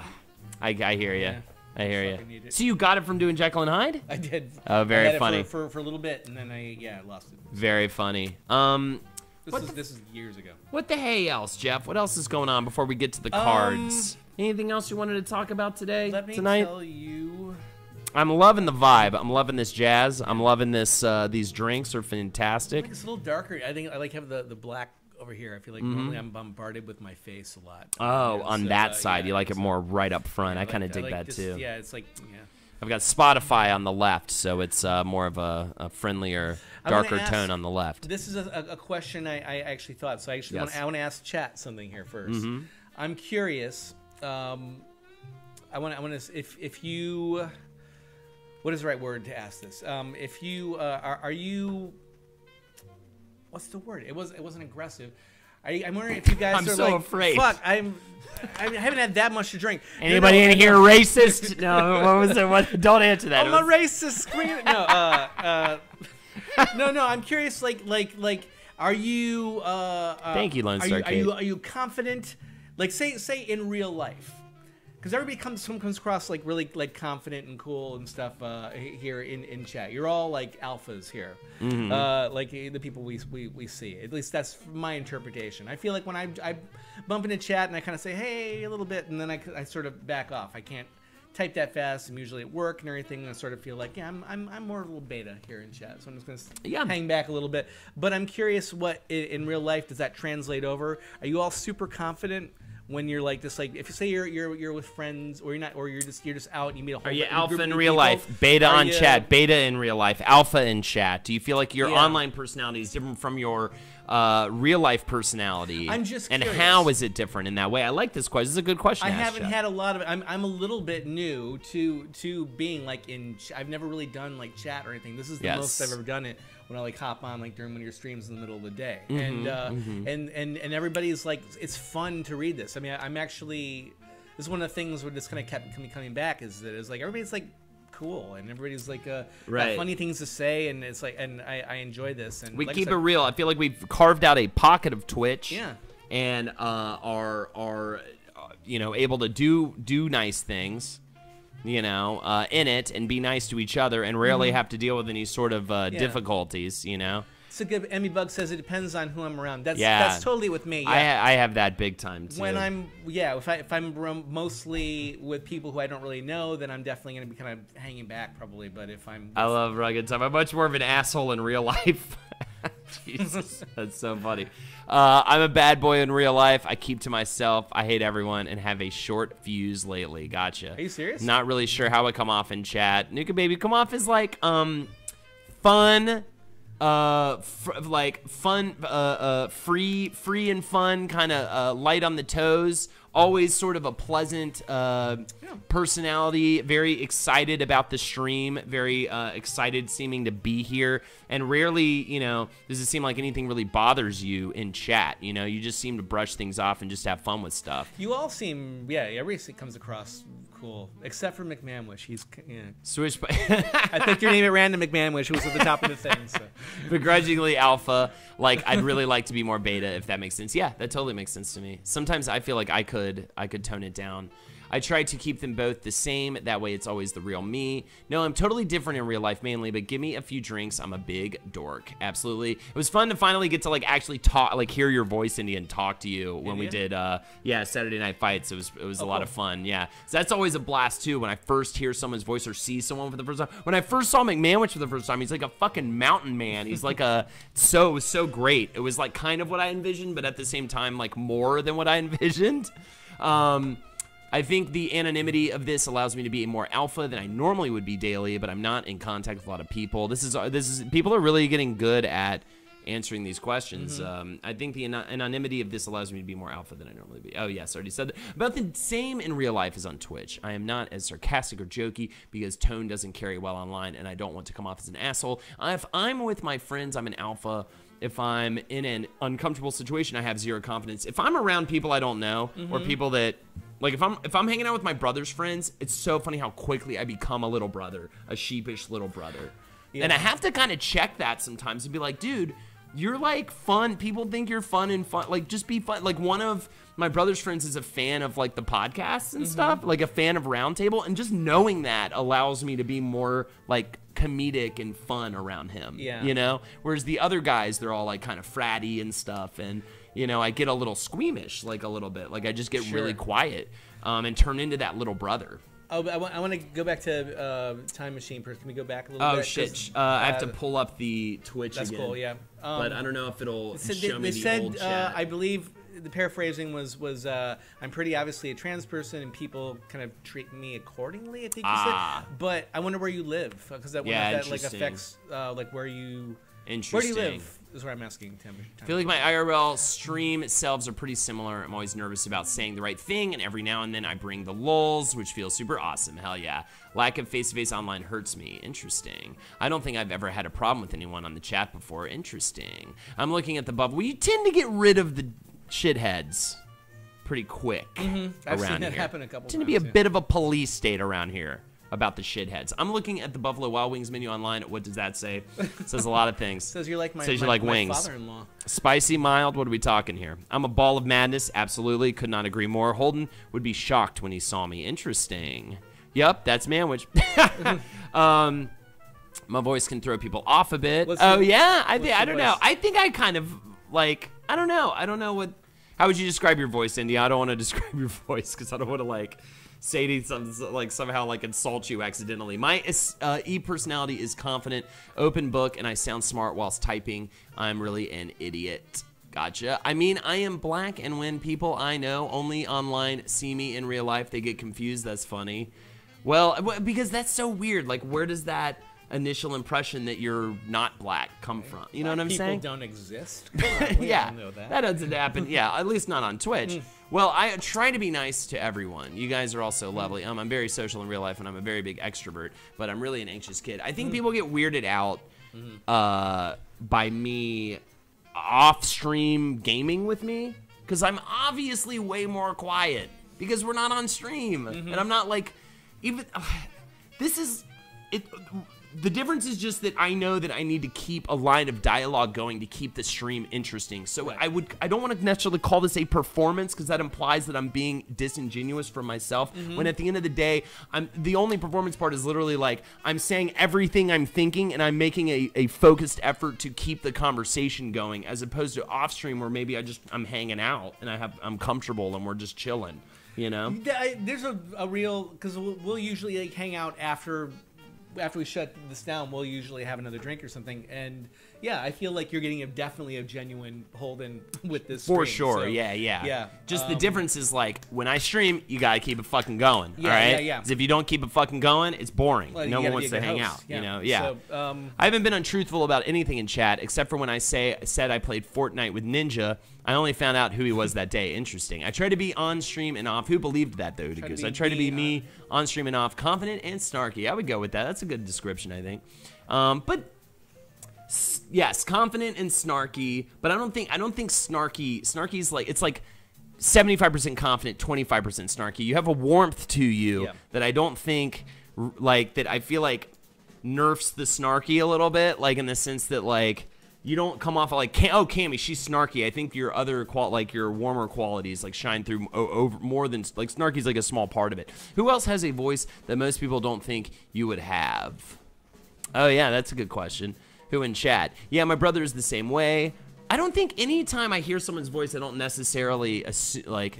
I'm always surprised by someone's voice. Yeah, I would be surprised. I don't know. I don't know if people heard my voice. I don't like my voice. My voice bothers me personally, but it's one of those things that I'm not fishing for, you know, anybody to like try to comfort me or something. I'm just saying that it's one of those things. Probably most people, they hear their voice out loud, I can't and stand they're my sort of voice. like that's really weird, because I'm like, I have this nasal whine thing happening like that. But it's but I wonder like how much it like looks like me. If people like see me, I'm getting weirdly philosophical about this, so we won't go there. But it's, yo, what's happening, Lindsay? Good to see ya. Yo, Lindsay is in chat. Lindsay, yay! I'm a nice person with a mean, dark sense of humor, so I usually have to suppress my real personality so I don't come off wrong. I definitely think I have evil thoughts, you know, but you know how to control those things. I love in Chicago. I love that. I don't live in Chicago. I love in Chicago. So some people are chill, but I get chased out of bathrooms a lot, and people tend to say things like, "You're not a boy," even though I am. Jesus. Dream funeral, man, and that's Chicago. So that's an interesting fucking there's a particular demographic litmus of people. test. There's people who are feeling really, really empowered right now. We will defeat them. Something I get. I'm sorry, I said the wrong name. Time Machine Keeper. Can I be honest? I was so surprised what you were like when I first watched you on Twitch, because you were so different from how you were on Roundtable. Now, Roundtable is, to pull the curtain back a little bit, Roundtable is a little bit more of a performance, you know, as you probably have assumed from watching me on stream. That is, and I think some people get on here and they kind of want to come on here, and some people think I'm an animal and that they want to be kind of an animal, but then they have a misconception of like the animal that I play on. They think the animal that I play on Roundtable is like, they think they can kind of be like that, but they misconstrue what that is and get like really gross. You know what I'm saying? Some guy did that, I think. Yeah. That, like, the guy had timed out or whatever. I think that he had a fucking misconception about, like, I think it's like when somebody who appreciates somebody's, like, act or somebody's performance, and they try to put on airs because they think that being a certain way would make that person's like them more. Mm-hmm. But at the same time, like, and then that person is like, why are you being an asshole? It's like, what I do on stage is not how, like, I don't want your version of that back at me off stage. That's weird. That's like not cool. Like and mostly because I can tell you're not being yourself, you know, or you're playing it up, like playing up an asshole or whatever. Yeah. You know, but whatever. I don't know. It's kind of hard to say. It's like hard to just. I don't want to like put my foot in somebody else's fucking mouth. You know what I'm saying? Anyone else in chat sometimes here holding in their heads, giving a stream-style play-by-play of your life? That is amazing. They say I sound like the 7th gate of hell opening. Jesus. I can't stand my voice in audio. Me neither. I'm supposed to be, like, listening into... No, the voice in my head is Marcus. That makes sense. I think I should be listening back to, like, all of my Roundtable and Wizard of the Bruiser episodes. Ed does that. Mm-hmm. And taking notes and... improving, and I feel bad because I just cannot fucking stand hearing my own voice so hard that it keeps me from doing that. Well, especially because I think it seems like that's kind of universal from what I'm seeing. What I should be listening to are the episodes that I thought were not good, and trying to learn how to be better. But even when I listen to episodes where I'm like, I fucking killed, you know, like it was a Roundtable I just felt really good about, I'll listen back and it's never as good as I thought it was, and then that'll make me sad, you know. So it's a hard world. I'm not a fan of my voice, but I'm good at making up different ones. Fantastic. I just listened to Daniel Bedingfield's Gotta Get Through This. Absolutely. I want to invent an app that translates voice memos to written notes so you don't have to listen back to your own voice. Hate it so much, but love voice memos for sure. I could see that. Seems like most people don't like listening to their voice. One thing I will say is I'm pretty happy with the Cowman stuff vocally. And I was mortified. My voice is so high-pitched and so in like my high school band recordings, it's still hard for me to listen to them. Yeah. Because I was trying to be like a grunge god, you know? We're trying to be like, actually I was more probably trying to be Anthony Kiedis. And I just like, it was just so, like, it was just a little kid in a band, you know? What are you going to do? Seems like, yeah, I come in here with a Roundtable mentality and had to adjust. Yeah, I know, right? But I also appreciate, like, a raunchy, rompy kind of sense of humor, as long as you can fucking do it right and, like, still be fun and shit. But, yeah, I'm also a big old fucking dork ass, so, and Jackie is just Jackie? Yeah, Jackie is just Jackie. I mean, what I see, like, from Jackie, I mean, you probably don't see the more vulnerable side of Jackie. I've seen a really sweet side of Jackie that I yeah. think you probably, You don't get quite as much, but you've even seen that because we drink on the stream and she'll get there. But you've seen her be vulnerable at points. But for the most part, you probably don't get that. That's more like after a stream. But yeah, Jackie's just pretty much Jackie. She's just like a lovely person to hang out with. Yeah. If you're like at a bar or something, which we've been like after a Murder Fist show or something. Yeah. It's like, oh, it's great. Always fun to approach and hang out with. Jackie's an original, absolutely. Is this an audition for the new Men in Black? Maybe. I love Marcus Parks.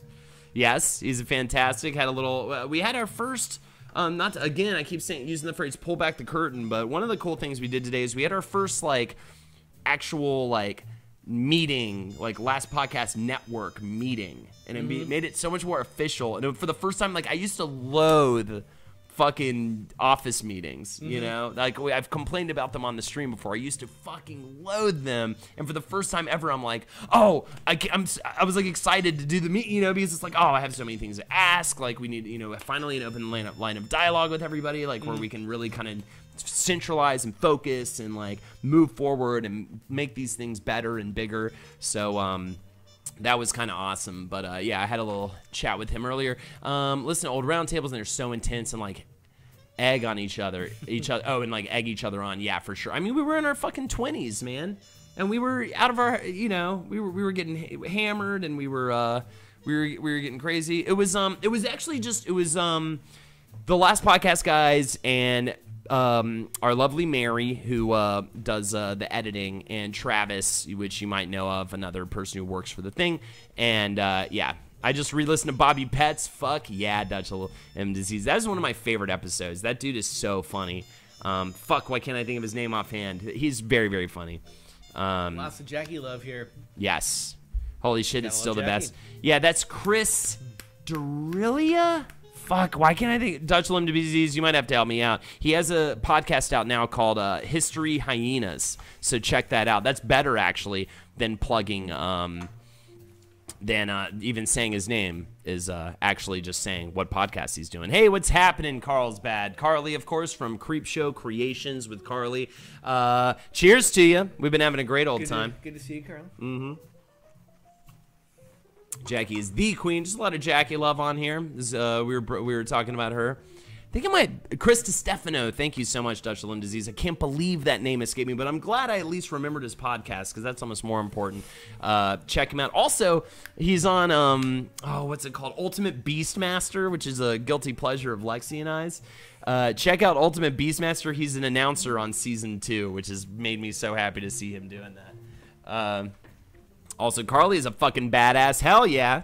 Everyone's saying hey to Carly. Carly started a weed shop called Carly's Good Weed. That's the best. You should absolutely do that.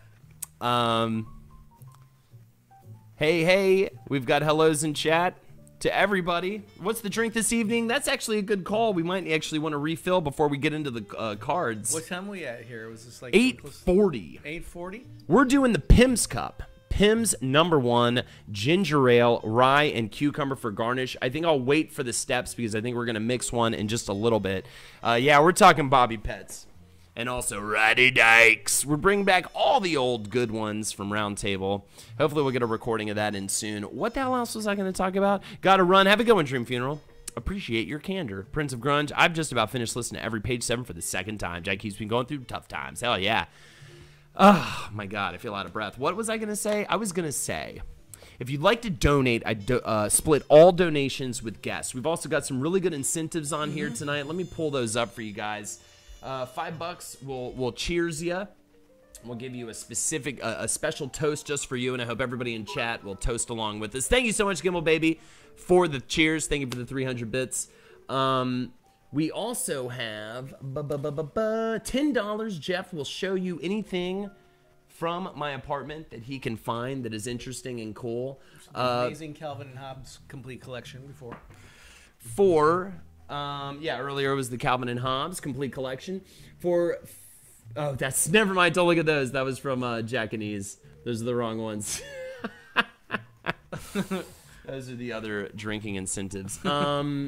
Kellen will not shotgun a beer for you. I apologize. Let's get him on the phone. See if you will. Maybe you will. Cocktails incentives. $5 a toast to you. $10 Jeff shows you something from Holden's apartment. $20 we'll do a shot of Pimm's #1. You can donate right there. And I'll tell you what, for $30, one time only, we will do a shot of rye. So if you'd like to throw down on that, we will do a shot of rye for $30. I want to say to my wife, by the way, who's hearing about this, that don't worry, the Pimm shots, they're low alcohol. Pimm shots is very low alcohol. Yeah. We're doing actually very well. We've been actually taking it very slowly tonight, if you can tell. I still am not.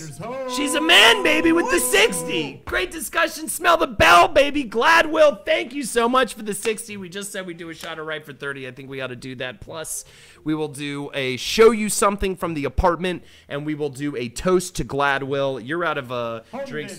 She's a man, baby. Austin 240. Thank you for the 5. A toast for Austin as well. So why don't we get all right? Why don't we get those shots out? We can toast Gladwell with the shots. Thank you very much, guys. Thank you so much, everybody, for the donations. Sorry, honey. The first Friday I missed and Husbando came back. I'm still angry, lol. Absolutely. Oh, fuck, India, you missed it? I'm so bummed. Well, he'll be back more and more often now. He has a gaming PC, India. You should try to game with. Actually, do you have a PC? I can't remember. Wait, we're doing a shot of what? Yay, with this. Lindsay supports. We're doing a shot of rye. We're doing a shot of rye. One time only, I think. I don't think we can... Well, if we keep doing that. We don't need to keep putting rye shots into. Oh, that's true. We could make the lighter Pimm's cup as well. But I thought you said that was for cowards. It is. Oil. Thank you so much, Fox the Kurgi, for your emotes. We should give him everything here. Gotcha, India. Well, we have to let's. First off, cheers to the $5. Who did the $5? The $5 was Austin. You need a little in your cup for the. Sorry. There you go. I'll give you a little in your cup for that. Austin, this one's for you. Thank you so much for the 5. And of course, this is for. This is for 60. Gladwell. This one goes out to everyone in chat. Please, cups up. I want to see cups up in chat. We need some kind of a cocktail emote that people can put in chat for every toast we do. Yeah, we do. Yeah, cups up for Gladwell. Thank you so much, buddy. This one's for you. And I think we got to show him something good. And show him something good. Woo! Do we have anything? Is there anything over on this side? She's a man, baby. Log hog to a better life, McMahon, which we will give you a toast very soon. Yeah, we refill the. Give it a look-see. Yeah, we'll do another how-to step-by-step, and then we'll move on to the cards. I'm excited for the cards. Who's excited for the cards? A toast to toast. Cups up. Pimm cups up. We've got some cups up. Cheers, Gladwell from Rug and Tub, who's gave us an incredibly generous donation. Geez, now you know when the alcohol starts setting in. Gave us an incredible donation last week. Again, thank you, Rug and Tub. That was the right spot. I'm gonna find something else here. Right, no. Take your time, please. Take your time. We've got all night, and by all night, we've got till 10 p.m. EST, give or take. We always kind of go loosey-goosey with it. We have so much fun with you guys. We always tend to run over. Showing what? I have done the guitars before, haven't I? I don't think so. I don't think so. You know what? I'm gonna do both. Do both. I'll do both. Yeah, go for it. This, of course, actually a generous gift from Andrew Parker. Those are 2 Guitar Hero Live guitars. Guitar Hero Live guitars. There you go. Absolutely. Absolutely. Koala's Urian. Jin Gore's Twitch can. We've got Cox from McManwich. And her suit says, man, I need some booze. It's only 5:43 here. Dude, I already felt weird because of daylight savings. We start the show at 7 p.m. and it's still a little light out. I feel much more in my element now. It's darker outside. I'm drunker inside. It's perfect. Okay. All right, let's go ahead and... Yeah, I think it's time. I'll get rid of these shot cups. And we will go through the steps, as it were. First things first, everybody. We're for the Pimm's Cup. We've got step 1, 2 parts Pimm's number 1. 2 parts Pimm's number 1, and we hope that you go back if you haven't seen before. We did a really awesome history of the Pimm's Cup at the beginning of the episode when we were far more sober, and I felt really good about it. It was the most thorough one I think we've ever done. Definitely. Well, it had like a good story, you know? It had a good story. That's the thing. We need to find cocktails that have weird-ass stories. But this is what I've learned from doing Wizard and the Bruiser. Everything has an interesting story. You just got to dig. Yeah. You just got to dig. It might be a little off the beaten path. It might not be right in front of you, but you just got to dig a little bit. Pimm's was an easy one, but yeah, you're right. I'm sure there's little rabbit holes you can follow for all these. Oh, for sure. Step 2, 3 to 4 parts ginger ale. 3 to 4 parts ginger ale. Yeah, one thing is I was talking about how it was like largely drank at Wimbledon and at the Garden Festival or whatever it was. If I were doing like an episode on it, I would have dug deeper into those things. So you can always like spider out into or web out into other topics, you know, and explain, you know, then you can start discussing the history of Wimbledon, you know, which is what I'm sure is fucking interesting. But of course, I didn't have that much time. Step 3, 1 part rye. We're gonna do light ryes. I understand that. We're gonna do a little light rye, just for taste. Yes. For taste this time. It does add a nice little spice to the. I love that, Jeff. So I love the taste of rye. I love the taste of rye whiskey. I want to try some of the other ones like rum and vodka. The other Pimm's infused flavors that they used to do for other Pimm's members. Thank you, Ruggins. I'm glad you found it interesting. Sometimes I always wonder, I'm like, are people bored to tears right now and they just want to see the cards and hear about our day? But I'm glad that some people found it interesting. No, we haven't even gotten there. All right. A little light stir. A little light My wife really stir. likes the look on my face in this one. Yeah, the little yeah. That's what the noise you're making when I look at that picture. The noise you're making is like a yeah. And like, why are you so like deviously curious about the stirring of it? Like, maybe the ride part you would be deviously, but it's just so funny. You're like, I'm gonna do a little stirring now. I want to give her a little shout out too because she takes all these pictures. She back from ones when I used to be just me wearing a bathrobe and stuff, and then even just like me making stupid faces so I can superimpose them on these things. So thank you, Lindsay. Yeah, absolutely. Step 4 is the creepiest. Step 5, garnish with cucumber slice. Garnish with a little cucumber slice. And does she ever just die laughing at some of it? Like, does she ever just crack up while that's happening, or especially during the sexier choices you've made? I think she just kind of expects it at this point. Yeah. Just numb to it. I think it's more like, okay. That's Lexi for me too. That's totally Lexi. And step 6. Irrigate self. We're putting a little ice in. But step 6, you're going to irrigate self. Now, did you shoot that right side up and turn it upside down? Yeah. Or okay, good, very good. Learning the secrets, learning the tricks. Couple different angles, and found the one that worked the best. I see. And yes, constantly, says Lindsay. Is that still Holden's first? Keck? I wonder if Jeff just wakes up. Hard water to seal the deal.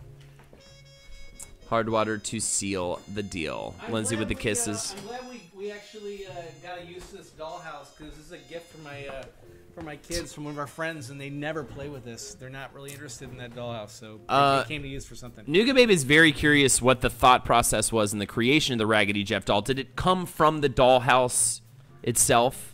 Was it you saw the dollhouse, you're like, I bet I could do a thing with that? Well, the thing is, yeah, kind of. That's pretty much what it was. I was trying to think of, I was like, what am I going to do this week? And I couldn't think of anything that went along with Pimm's all that well, other than just like, putting my head in a cucumber or something. I see. So I figured, all right, we'll just do something weird. And I just looked at the dollhouse and was like, hey, I bet I could just... I was originally going to plan just like I was just going to put like my body in there, just like this me like in the dollhouse, just to be kind of strange. But I thought actually it might be kind of funnier if I just put myself on a little doll. And that was gotcha. It. So gotcha. Behind the scenes, cucumber special content. Is that still Holden's first cuck? And I was like, what are we talking about, Gladwell? And then it makes more sense now. Cucumber. McManwich, to you. Yeah, to you. Absolutely. Cheers to McManwich. Everybody, cheers in chat to McManwich. Thank you for the 5. Is that my first cucumber? I think it's a new one, right? I think it's the first one you've been using. Fantastic. Yeah. I think I might put it in this time. Also, hard water to seal the deal. Hot dog hard water? No, hot dog hard water. Sorry. I apologize. Okay, so today we're doing things a little different than before. We ran out of our cards from last time. So today we have, I created my own cards right here. And I mixed them up. I essentially just copy and pasted a bunch of different conversation starters, a bunch of different like never have I evers, or not never have I evers, would you rathers rather, and some different things like that, and put them in this little batch, mixed them up, and we'll just draw from the card hat. So that's what we're going to be drawing from today. But we still got cards today, ladies and gentlemen.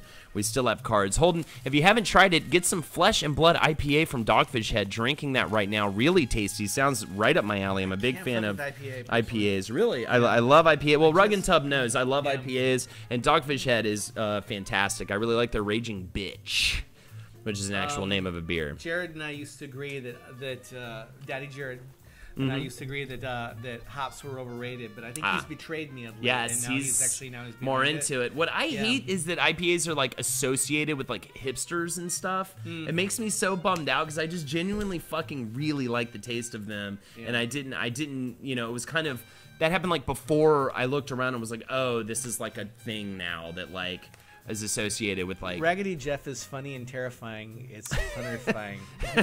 It's a little bit of like I mentioned. I gotta say real quick a shout out to everybody because we're talking. I asked in chat a couple days ago like worst movie that you think is really funny, and I said Kung Pao. Yes, and everybody said no, that movie's great. I love and then Kung it's Pao. like, yeah, I think so too, but I, you know, Rotten Tomatoes and almost everybody I've ever discussed that with has disagreed with me. So, but yeah, so Fun and Refined makes me think of the killing is bad and wrong. It's badong. Killing is badong. So. Best lame movie I love, Biodome. That came up earlier, Shoe Pace. That's kind of weird. I was listening to a podcast where I was listening to a Giant Beast cast, and one of the guys was talking about how they actually enjoy Biodome. This is actually it's like 3 things ago. Don't worry about it. Drink what you like. Fantastic, Carly, please. And what was I gonna say? How do we, Lindsay? I want to do fan submitted questions. What's the best way to set that up? I kind of think I want to share a G-Doc with chat somehow. Make like a public G-Doc and just have people add to it as they wish. That's a great idea. Yeah. Is I'd like that what we should do? All right. right. Next thing, G-Doc. Nothing but trouble, Gladwell said. Nothing but trouble. Yeah, that is like the round table. That is like the round table guilty pleasure film. Yeah. Almost Heroes with Chris Farley and Matthew Perry. Absolutely. I believe that was his last movie. Chris Farley? Okay, cool. So I will create that at some point, the G-Doc, and I'll start sharing it out. Where is the best place to take a date, Jeff? And also feel free to answer in chat if you'd like. Where's the best place to take a date? For me personally, I mentioned it earlier, Governor's Island. It's where I went with my first date with Lexi. We did the 20s day. They do a 20s day party outside on Governor's Island. A lovely Pimm's Cup. A lovely Pimm's Cup did go well. And for us, I mentioned it earlier, Saint Germain CockTails. When we got our wedding venue nailed down and our wedding date nailed down, which happened about a week or so ago, 2 weeks ago, Lexi went out and got the Saint Germain to commemorate the occasion because that was the cocktail we had on our first date. It had Saint Germain in it. So it's a beautiful outdoor setting. It's just outside of New York. I think either way, just like an event, an outdoor event is a very good date, like a concert or something. Not like necessarily a first date. I think a first date's essentially got to be a coffee shop or a bar, but probably more like a coffee shop. But you know, if you really want to go crazy, we did this. They had a full big band. Everyone was dressed in full 20s regalia. It was beautiful. It was surreal. I felt like I was out of time. It was unbelievable. What do you got for me, Jeff? Best date. Yes, very weird art on that island. I mean, I really, to be honest, I think, I'm going to say this because it's good if you've been together for a long time, and it's good if it's like a first date. Nice day at Coney Island, I think. Yeah. Okay. So after we finished our day there, I actually had a gig that night. Yeah. Playing in my band, The Cowman, with Carly at Coney Island, the Freak Show tent in Coney Island. I said, "Hey, we're having such a good time. I've already been making out like crazy. I can't get this woman off of me. You know, she's just grappling on me. She was a grappler, she's a woman. and so I said, "Hey, you want to come do the gig down in Coney Island? You want to come on down?" So she said yes, and we went down and had an amazing evening at Coney. Totally changed the vibe from super classy to like super filthy. Yeah. You know, it was super fun. So it was like definitely the best date maybe I'll ever go on was Lexi and I's first date. I agree with you, by the way, Dream Funeral. I have a strong love-hate for New York, too. I love it for the most part. I mean, the love outweighs the hate. Mostly because of like all my favorite people in the world are here, and so although a lot of fuckers are moving away, so you know that happens. But the thing is, yeah, but then there's things like Coney Island. There's great places I like to go, but yeah, there's a lot of. I hate the fact that the infrastructure is like so old, it's crumbling apart. Everything's like over. We pay more rent for anything, but we don't have like the amenities and stuff that the rest of the country gets to take for granted. We don't have dishwashers and washers and dryers in our apartment because that would be insane to have modern comforts like that in an apartment in New York. So anyway, it was. I won't get started on that, but yeah, it's any place with food, booze, and a good view, whether that's the scenery or the people. Very good. Oh, she's up. Man, baby, Stolen Van Gogh, thank you so much for the sub. Also, rock climbing lets you look at their butt without looking creepy. Very good. Natural History Museum, fantastic date. It was super hilarious because I never heard about Nothing But Trouble until Marcus explained it to me when the guys were in Pittsburgh. It is one of the most insane movies I've ever seen and is amazing, absolutely. It's like Dan Aykroyd directed a Rob Zombie movie. It's like so fucked up. If you could call up anyone in the world and have a 1-hour conversation, who would you call? If you could call up anybody in the world and have a 1-hour conversation. A living person, I assume. We can't phone the dead here, right? Also, Stolen Van Gogh, thank you for the 2 months. Thank you for the 2 months. Yeah. I think it's a living person. Let's go with a living person. I want Neil deGrasse Tyson. Okay. That's good. This might be a dodgy. Ooh. I don't even know if I want to say this one because I don't want to open up this can of worms. I kind of want to. I mean, Woody Allen. Is that awful to say? Is that horrible to say? What do you want? You want to? I mean, I'd also ask him the hard question. Donald Trump. Very good call. I'd also ask him maybe the hard questions. But I really would be fascinated to have a conversation with that guy. I'd like to call Donald Trump too, just if like he's on just to mute tell him he's and a I can just fucker, run, and he has to be forced to just like hear me just like for a an hour. Yeah. Steve Buscemi or something like that. Peter North. Who else would I call that would be a less? She's a man, baby. Santos, thank you for the 2. Fuck it, we'll cheers to Santos as well. Free cheers for Santos for the 2. Fantastic. Santos says howdy. Call my dog. Santos says howdy. I'd call my dog. Stan Lee, that's a good one. You have to listen to me, Don. Stanley. Who else? I'm sure there's somebody else that's less controversial that I would also like to talk. Well, Bill Watterson. He just was up there. Bill Watterson. Oh, yeah. Is Salinger still alive? I feel like he never died. Yeah, like I feel like people have been asking that question for like the last like 15 years. Is Salinger still alive? Which one do you funeral do? I call my dog, yes. Rasputin.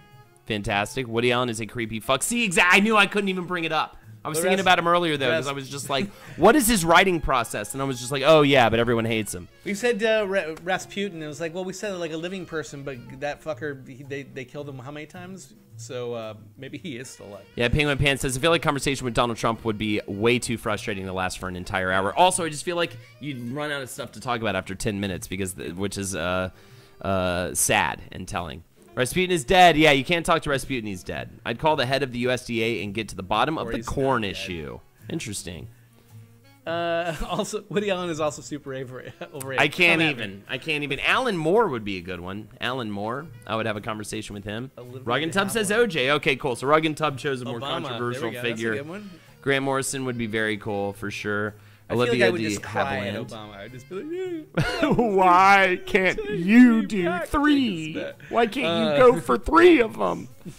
I'd call NASA. Oh, definitely. What's his name? SpaceX.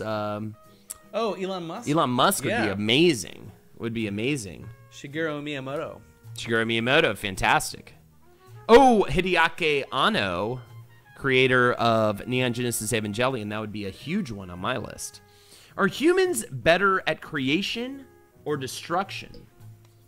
Are humans better at creation? This is more about how you view the world. Yes. How you... I think they're better at creation. This is a better philosophical thing. Do you think it's more like, are you an optimist or a... Dream Funeral says destruction. The thing is, I feel like on the surface I'm a pessimist, but deep in my heart I'm an optimist. Yeah, I'd say creation. So I gotta say creation. We've made so fucking much. The thing is, we've made it this far, and we've made it this far by being able to cooperate with each other and being able to work together. That's why society exists and why we keep inventing new shit, and we keep getting along, and things always seem like they're going to take a step back because there's people who are going to be fighting against that. But I feel like good prevails. Yes. Like progress prevails. Until somebody starts, getting into a dick measuring war with North Korea, and then we all die. Jingor, you're not insinuating that Woody Allen directed Chinatown, right? Because it was a different director. Just want to make sure we're on the same page. But Woody Allen made some phenomenal films. Hannah and Her Sisters, Crimes and Misdemeanors. What else? Annie Hall, of course. Manhattan. Anyways, we fuck shit up, but then we try to fix it. That's true. Yeah. I'd call Neil Gaiman. Neil Gaiman, I think, would be a fun chat. He'd be a really fun. He has such a lovely voice. I was actually in a green room with Neil Gaiman once. Oh, really? Yeah, and his wife. His wife performed on Amanda Palmer, right? Yeah, his wife performed on a comedy show that that Henry was in, and I was helping Henry with it, but more back in a backstage way. Forget it, Woody. It's Chinatown. Hannah's Sisters is phenomenal. Some man stuck a knife up my nose and he cut it off. Okay, yeah, Polanski did. That's funny too. Is you chose a different creep director. Yeah. But Polanski is the one who did Chinatown. Chinatown is awesome. Quick poll. Who's creepier, Roman Polanski or Woody Allen? Go. Cristina Barcelona is one of my favorites. I love Vicky Cristina Barcelona. This is the thing you have to understand, okay? Dresden Dolls, yes. Amanda Palmer from the Dresden Dolls. This is both creeps. This is my thing about Woody Allen that is one of my kind of proposed defense of him, and it's more of a defense of my love for his films. I woke up, or I was raised on Woody Allen. Like, it's something I shared with my dad. Mm-hmm. So it's not like I'm gonna sit here and be like, oh, I defend him because of that. But he has this, his work has a special place in my heart because of that, and it's not the easiest thing. I will say, since more allegations came out and things got a little muddier there, I have really not been watching any Woody Allen films. It's been hard for me to return to his films, but I still have a place in my heart for his work, because it's literally me on the couch with my dad watching Take the Money and Run, and it was such a bonding moment for me and my father, and it's fucking sucks, man. And I'm not gonna sit here and defend the guy. There's a lot and of at people, the same time, I just I was raised on it's tough, man. It's just a muddy area. But anyways, I still would want to have a fucking conversation with the guy. Yeah. You know? Well, Woody Allen seems to be getting more votes here. I think for me, what it was is because I feel like Polanski's just been free for so long, and there's and all these people defending him. I don't know. It's really weird. I'm trying to because I initially went Polanski. Territory. The thing is, but I don't know, because of Woody Allen, I feel like, well, it's all kind of coming to a head now, and everybody's disavowing him and stuff, and so I feel like he got a more immediate comeuppance. But if you think about it, he really didn't, because these allegations against him have been going on for years. So I'm wrong there. So I don't know. You know what? They're both equally fucking creepy, and they fuck you, Woody Allen and Roman Polanski. Mostly for disappointing me, Woody Allen. Yeah, more so than anything else. Yeah. Who is your oldest friend? No, not mostly for disappointing me. Mostly for doing horrible raping things. Children. Who is your oldest friend, and where did you meet them? Who is your oldest friend, and where did you meet them? Wait, what did Woody Allen do now? This real quickly. Surely you've heard. Yeah, it's he said there's a lot of allegations out there. Supposedly molested his daughter. Right. Many years ago, and and despite the fact that she's been saying this, nobody's done anything about it, and people just sort of no. That's the weird one. It's I want to know more. Anyways, whatever. Let's fucking move on. Who is your oldest friend? We're not going to crack that case, the two of us. Fuck, Mary kill the Woodies. Yeah. Who is your oldest friend, and where did you meet them? Also, hello, Victor 22 FTW. My oldest friend is Pat. I met him in 5th grade when I transferred from halfway through 5th grade, because I was in a public school in 5th grade, and it was a fucking shit show nightmare. It was just a bad school in a bad part of town. So my parents were already planning on moving me between 5th grade and middle school, but they instead were like, your class is so bad. they could just tell like the assignments I was getting and stuff just made no sense, you know, and like they could just tell it was like a bad class. So they were like, you know, we're moving you now, and I freaked out. I was so terrified to change schools in 5th grade and be in a completely new environment. And the first day of school, I think it was 4th grade no, it was 5th grade. First day of school, I was in the after school, and I sat down with this kid, met this kid, Pat, tall, lanky, glasses, kind of maybe a little awkward, but not nearly as awkward as I was feeling that day. And we sat down, we started talking. I shared my like of comic books. And then after that, he informed me about all of the music I was missing out on in my life, and pretty much just from then on out taught me about Nirvana and Primus and Green Day and Beck. I remember, I think the first, yeah, he essentially made me like a cooler dude in a certain way. And then Ben not too long after that, Poncho. Ben not too long after that. If you're talking about, that's weird that you said Ben ? Because Ben would be like almost my oldest friend.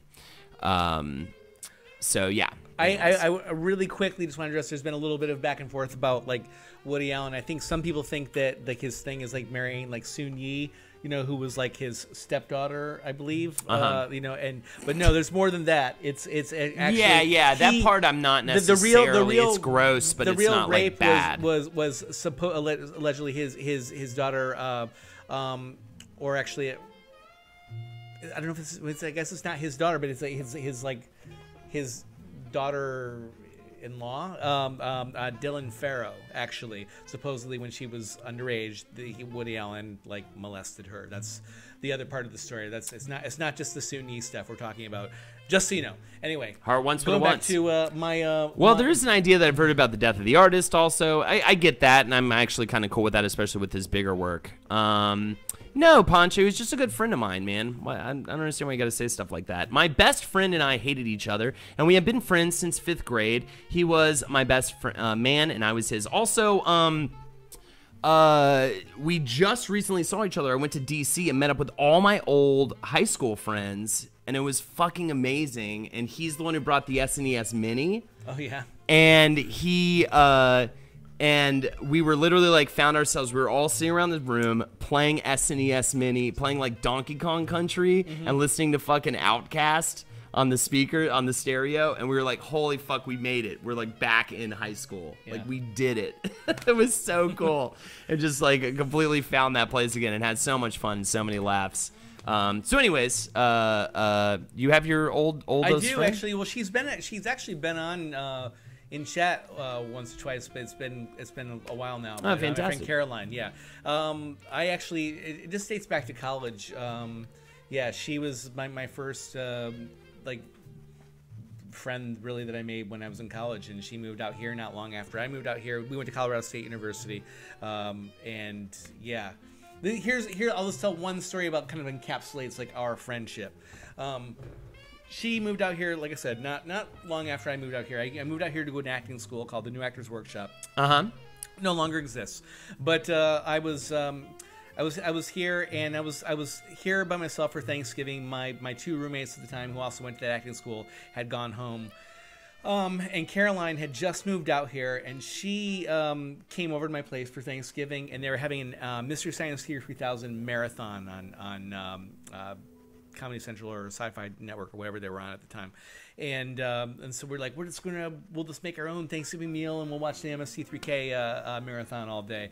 And we bought like all of our Thanksgiving foods that morning, and and so we had like a completely frozen turkey. So I'm like trying to like unfreeze it by like pouring hot water on it and stuff. And you know, my mom's like yelling at me at the phone, it's like, you can't do that or something. And I was like trying to cook something. It's like, well, there's a gas smell, but I think it's okay. So get out of the house. And so there was all this kind of incidental comedy happening throughout the day. But and we ended up like cooking everything, but just like they'd be ready at different times. Like throughout the day, it's like the mashed potatoes were ready first, and then we had like the turkey later, and then we had like the Brussels sprouts or whatever else we had or something. And we just kind of like ate like one particular side dish, you know. throughout the day, like hourly, and it was actually one of the best Thanksgivings I've ever had. Very Actually. cool. Prior to meeting my wife and all the Thanksgivings that I've had with her since then. My oldest friend and I met when we were 4. We haven't been close the last few years. We're recently reconnected. That's fantastic. It's weird how you can just fall right back into that stuff. You know what I'm saying? It's just it's kind of wild. My best friend and I hated each other, and we have been friends since 5th grade. He was my best man, and I was his. Lens Arcade says Dylan. Talking about the other stuff. Yeah. And Jingor, yes, I know you're not an idiot. I get it. It's fine. I just want to move on. Please, can we stop talking about it? My oldest friend is from 6th grade. I moved from D.C. to Texas and was terrified. Passed her a note asking if I could sit with her at lunch, and she said yes. Stupid corny. Oh, my God, that's amazing. My mom is my oldest friend. She's the best. There's nothing like unconditional love. And Nuka Babe also said, is it lame to say my oldest friend is my little sister? In fact, I guess That's I'm really sweet, actually. I guess I'm kind of... who's your oldest friend, Victor, is the topic at the moment. We'll move on in just a second. I guess that is true. I should probably say my brother as opposed to Pat, but I have no siblings. What are you going to do? So. What are you going to do? You have no siblings. Interesting. And yet you have twins. Yep. Time freezes for everyone but you for one day. What do you do? Time freezes... Just for everyone but you for one day, what do you do?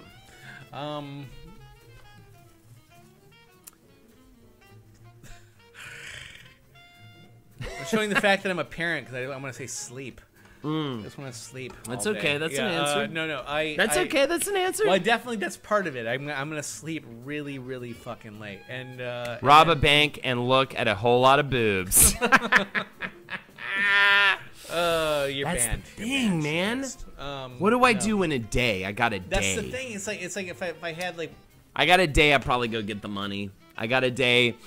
Where could I go? What evil corporation could I just like? Terrible, yeah, but I feel like I'd have to steal some money. I'd have to steal a lot of money from somebody punch evil. My boss in the dick. The new topic is time freezes for everyone but you for one day. What do you do? Punch my boss in the dick. Yeah, it's very good. Are you doing the Google questions? I just pulled a bunch of different questions from a couple of different websites I found. That's kind of what I'm going with. There's so many things What's like this. What's the evil corporation, though? What's the evil corporation? What's the most evil corporation? The money from? Whoever wins. What's the ones recently that got like the bailouts and stuff? Jesus. Like what about the? I feel like evil is winning everything right now. So it's a toss-up. Is assassination too taboo? Support these fancy. Not necessarily, but it might be a little weird if you specifically say who you would assassinate. I think I know who you're talking about, though. I don't think I could get to that. Well, no, I could get to that person in town. I guess I just have to drive a car. Wells Fargo, it's evil and it's a bank. I don't think. Oh my How God. do you get into it too? Like you have to. Hours, yeah. You need 24 hours to access a bank and see and not be not be tracked too. Yeah, you need some kind of like ability to like erase this. Is SpaceX like the evil? things you did actually happened, but any evidence that you had done it is completely erased. Yeah. We're adding things to the question, I guess. No. We can't add things to the question. Yeah. So it's like, do you just we're sleep not for a gonna get away day? with murder. I would We're steal not a bunch of gonna get money away- and then yeah. spend that money on a ridiculously awesome party for my friends. Although, if you went out of town, let's just say hypothetically, you were to kill somebody. I'm not Okay. advocating that. I'm No, just saying, but of I'm course saying, not. But, if any of you have the GM, ability to Chevy, freeze car time for a companies day, being, I'm not advocating you kill anybody. Car companies being thrown out there in chat. It also depends on where you live too, because it's like you kind of need, unless you can fly a plane, you kind of, which I can't do. You kind of need to. It needs to be somewhere you can access pretty quickly. For us, it's New York. That's pretty. Yeah. There's plenty of rich. I can get to Washington D.C. like that. But who has like money in a safe? Exactly, I know, right? That's the thing. We could. That's what I was joking about with her. The thing is, suit. I don't want. I don't want to kill I couldn't anybody, kill anybody. but I want to destroy them in other ways. I want to, Right. the ability to discover evidence of things and So you'd go to the White House and you'd look at files. I would totally. If I could see that. if I could, if I was if I can get in there and just in this frozen time thing, email a bunch of stuff to Robert Mueller, I'd be like, yep. Yeah. So that's Okay. That's actually not too Halliburton, bad. that's a good one. Halliburton's a good one. Destroy Gnarly Game Finder. Halliburton's a good one. Very anti-union. They super overwork their employees. Okay. Equifax. Elon has a damn supervillain lair in the middle of the donate Pacific. some charity. Do you consider Elon Musk to be a supervillain? The 4 hours. Some people do, I think. Yeah, well, I mean, the 4 I can see hours that during one. a football game when you're living in a football-obsessed college town feels kind of like time freezing for everyone but you. That's true. He's not like a real human being. Is the thing about Elon. I was like, why would you be though? If you're like the richest, like. Yes. Like if you are like you are you're almost your own brand, country, and everything unto yourself. Uber too. Where is Uber at? Oh yeah, fuck Uber. What is Pimm's number one, by the way? Is it gin infused? BP? That's a great one too. These are all good. Pimm's number one's a liqueur, right? Pimm's number one. Somebody figure out how we can freeze time for a day. We're gonna hit all these companies and we're gonna fuck them up. Pimm's number one's a liqueur, right? Pimm's number one, yes, a gin infused floral like liqueur that you can mix with other things, which in this case, but you can drink it just herbs. Pimm's with herbs and different stuff like that. It tastes very good. We did a shot of it earlier for one of the things, for one of the That'd be perks, dope. and Go to so, Coney Island and just fucking rock the cyclone. I would definitely though want to alleviate my money problems. Unfortunately, what's the best way to do that? I mean, how do you do that without you don't want to hurt anybody else. Yeah, without fucking over some, because I was thinking like, oh, you could go to a you could go to a retail store and like bust open the safe, you know? Yeah. But you'd still probably be fucking someone over in a lower position by doing that, right? So you'd want to go, and then who... The most relaxed zen of us here is Lone Star Kate, who says, y'all take your money in secrets and give me all the water slides. Yeah, she would just go to the water park. I would be down to maybe, Cheers. like, like, go to Twin Flags and just fucking ride the rides. Elon Musk reminds me of a supervillain before his wife dies in a wind turbine accident and then he turns evil. Yeah, that's the thing. He's like an evil villain without the evil motive. I kind of want him, like a Dr. Octopus kind of thing. It's scary because, like, if anything were to turn him evil, he would be straight a villain. Yeah. Per se.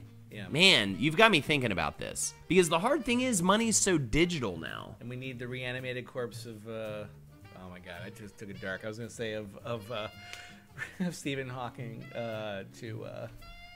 right. Like Robo Stephen Hawking to fight Dr. Octopus Elon Musk. And I'd like to see that fight. I wonder if I could, like...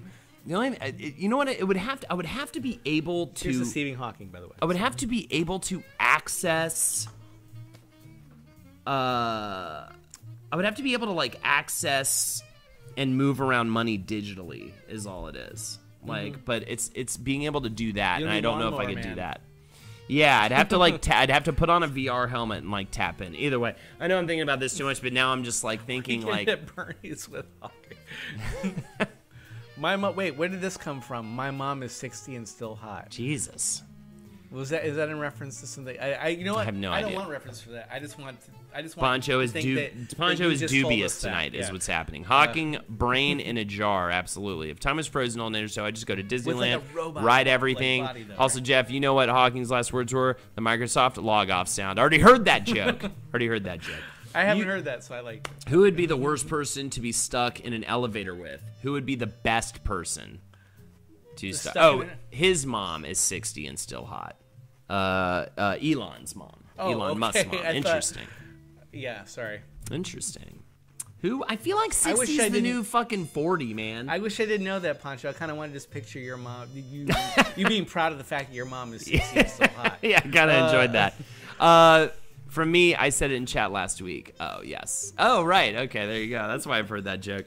Who would be the worst person to be stuck in an elevator with, and who would be the best person? Well, the worst person, I think, would be, for me, would be our current United States president. Interesting. But he'd also be the best person because I could just punch him for the entire time. You could either punch him or... No, I'd be erased, but but also the worst because then I'd be arrested immediately upon... Extended upon, so I'm going to go with that. I'm going to stick with my answer. I think the best person, I'm going to go with Norm Macdonald. I think it'd just be fucking a laugh riot. I think it'd be funny. My dad got stuck in an elevator with a woman 9 months pregnant. Jesus God. I mean, I can't really say. Donald Trump worst, best would be my wife. Actually, Mitch, you say Ben, but I would say Henry. Roundtable Holden and Real Holden.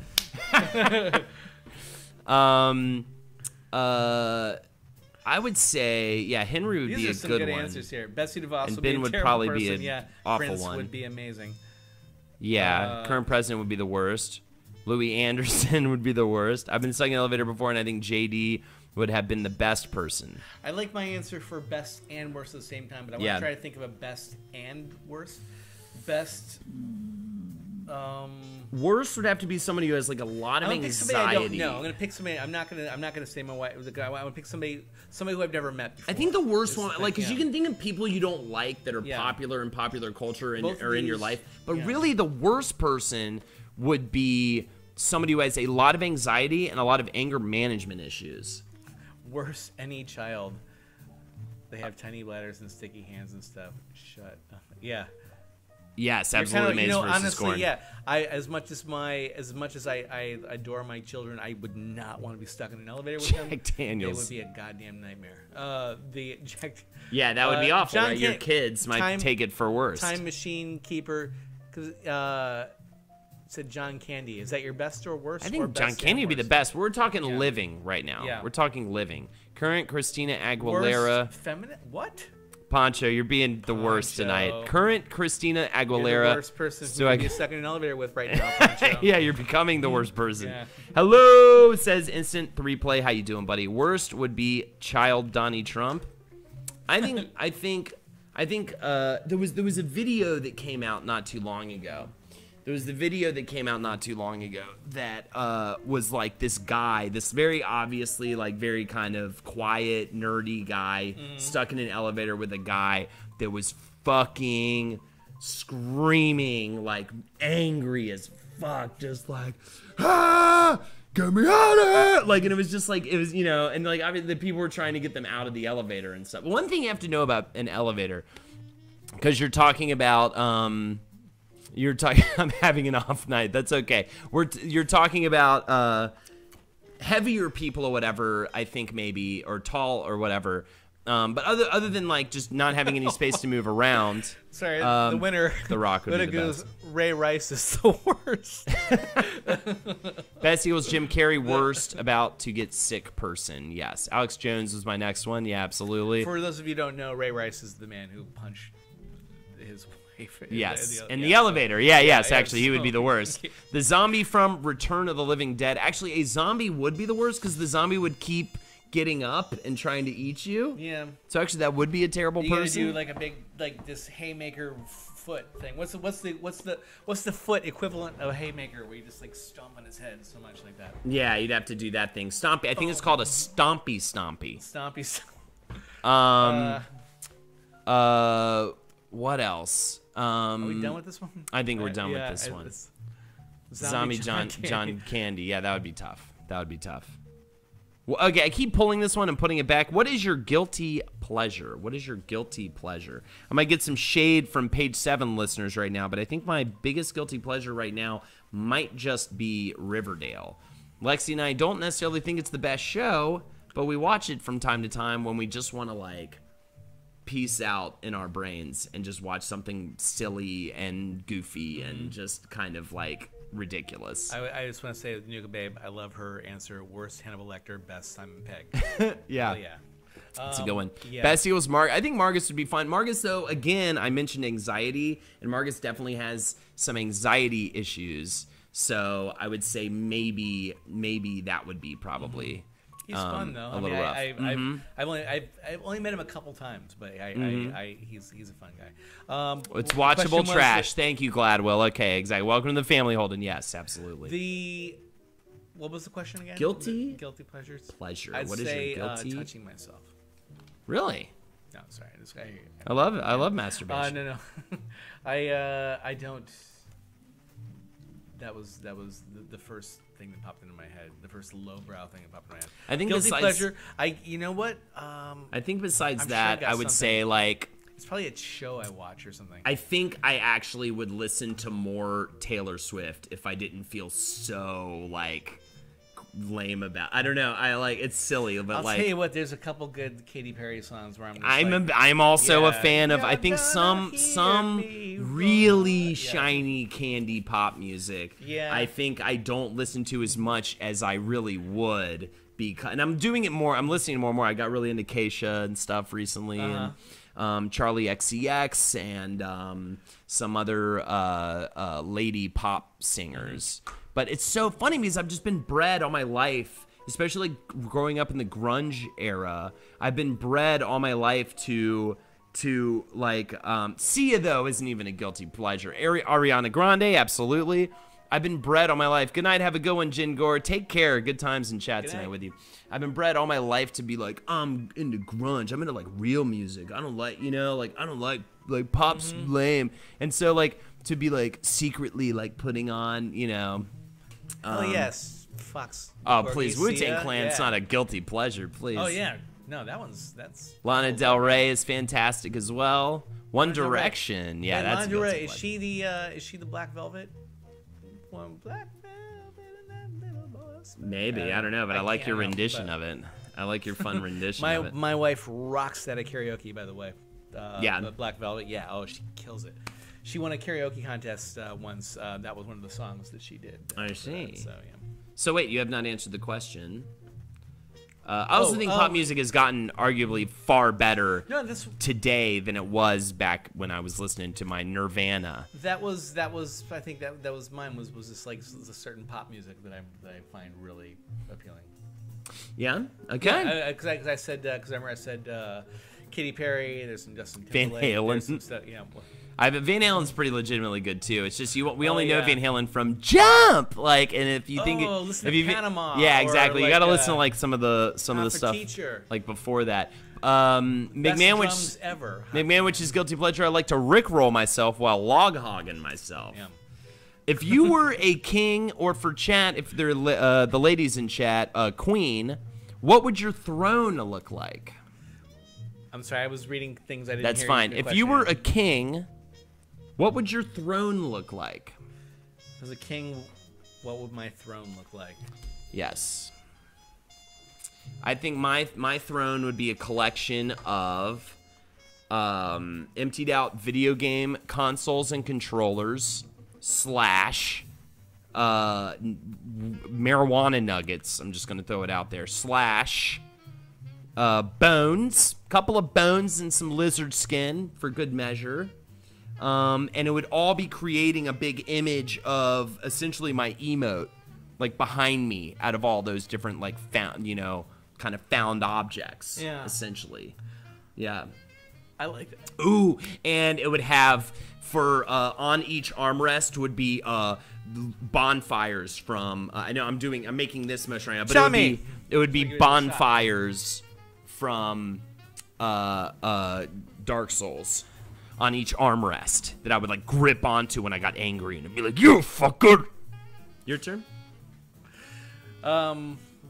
Let's give it a shout out to Tommy. Tommy said what? Tommy said, "Well, what's up?" Modern day rap is going through their hair metal phase. Lots of androgynous dress, super excessive drug use, etc. Yeah, it really is, Tommy. You're totally 100% right. Rap and stuff. I'm not really. Yeah. I'll show you some stuff. I like some stuff. I like some of it, but I don't like.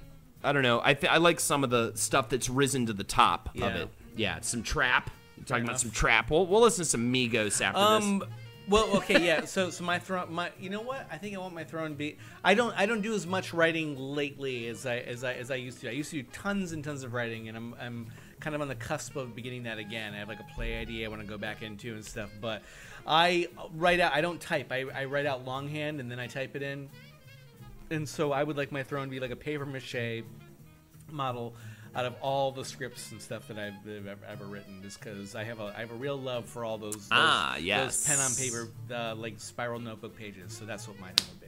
Yes, you'd be the court breaster though, absolutely. A hollowed out tree for Fox the Corgi. Very good choice. Very simple. Yeah. A stack of 24 packs of bottled water from the gas station. A mountain of cushions where no position would be uncomfortable. Very good idea. That's what I love about the Game of Thrones throne is the whole point of it is it's very uncomfortable to sit there. Yeah. The Game of Thrones throne. It's all just like it's just not a comfortable seat, which I dig about. Amazing to look at, but yeah, it's totally design of it. Yeah, exactly. I want a clear beanbag filled with snack pack pudding. It would be made of unused breast implants, says Nuka Babe. Very good choice. It would look like the Game of Thrones throne, but the swords would be dildos. Fantastic. Birthday bone toilet. So you said it would be all the your unfinished works?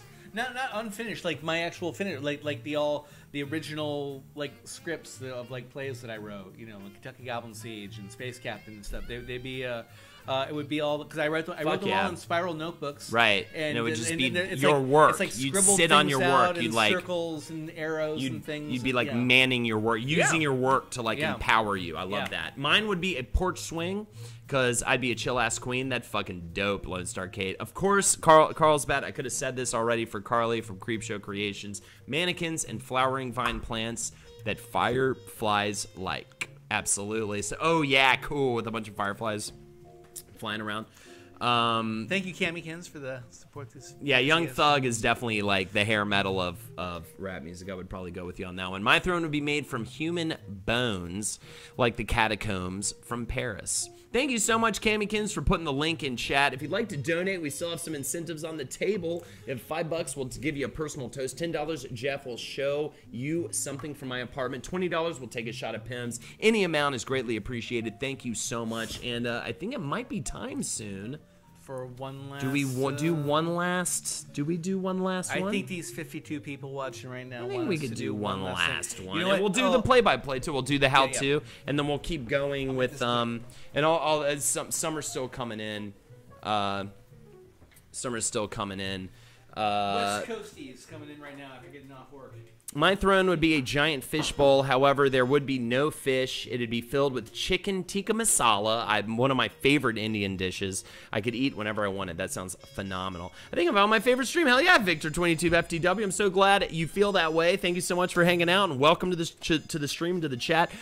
We do this every other Monday. Every other Monday from this, we do Creepshow Creations. I'm always streaming different games and stuff in the afternoons. And my chat, I like to think my chat is one of the best chats around. Jeff, we're gonna start this off. Best chat around. I know, right? We're gonna get this going for the Pimm's Cup one more time, one last time. It's Pimm's #1 ginger ale, rye, and cucumber for garnish. Tommy, since you're there, shout out to you, man, because you were the one who said Pimp's Cup when I said that I'm trying to do something a little bit different with it, and I put the Pimp's Cup into that. Fuck yeah. Yeah. Step 1, 2 parts Pimm's #1. 2 parts Pimm's #1 cup. Oh, I'm doing the rye already. Well, whatever. We'll start. We'll do the rye. I'll do the rye first. We'll do the rye, and then we'll do. I see somebody's a little horny for some rye right now. India says, I think my throne would be all my old arcade sticks broke due to salt. Hell yeah, dude. Fuck yeah, man. Bullet rye. Have you used Sazerac before? Have you used Sazerac before? Sazerac is not rye, is it? Sazerac is an actual kind. What is Sazerac? I don't know. I feel like Sazerac is actually its own like kind of liqueur, isn't it? Thank you guys That's for the what warm I thought it welcomes. was. Maybe I'm wrong. So. Fantastic.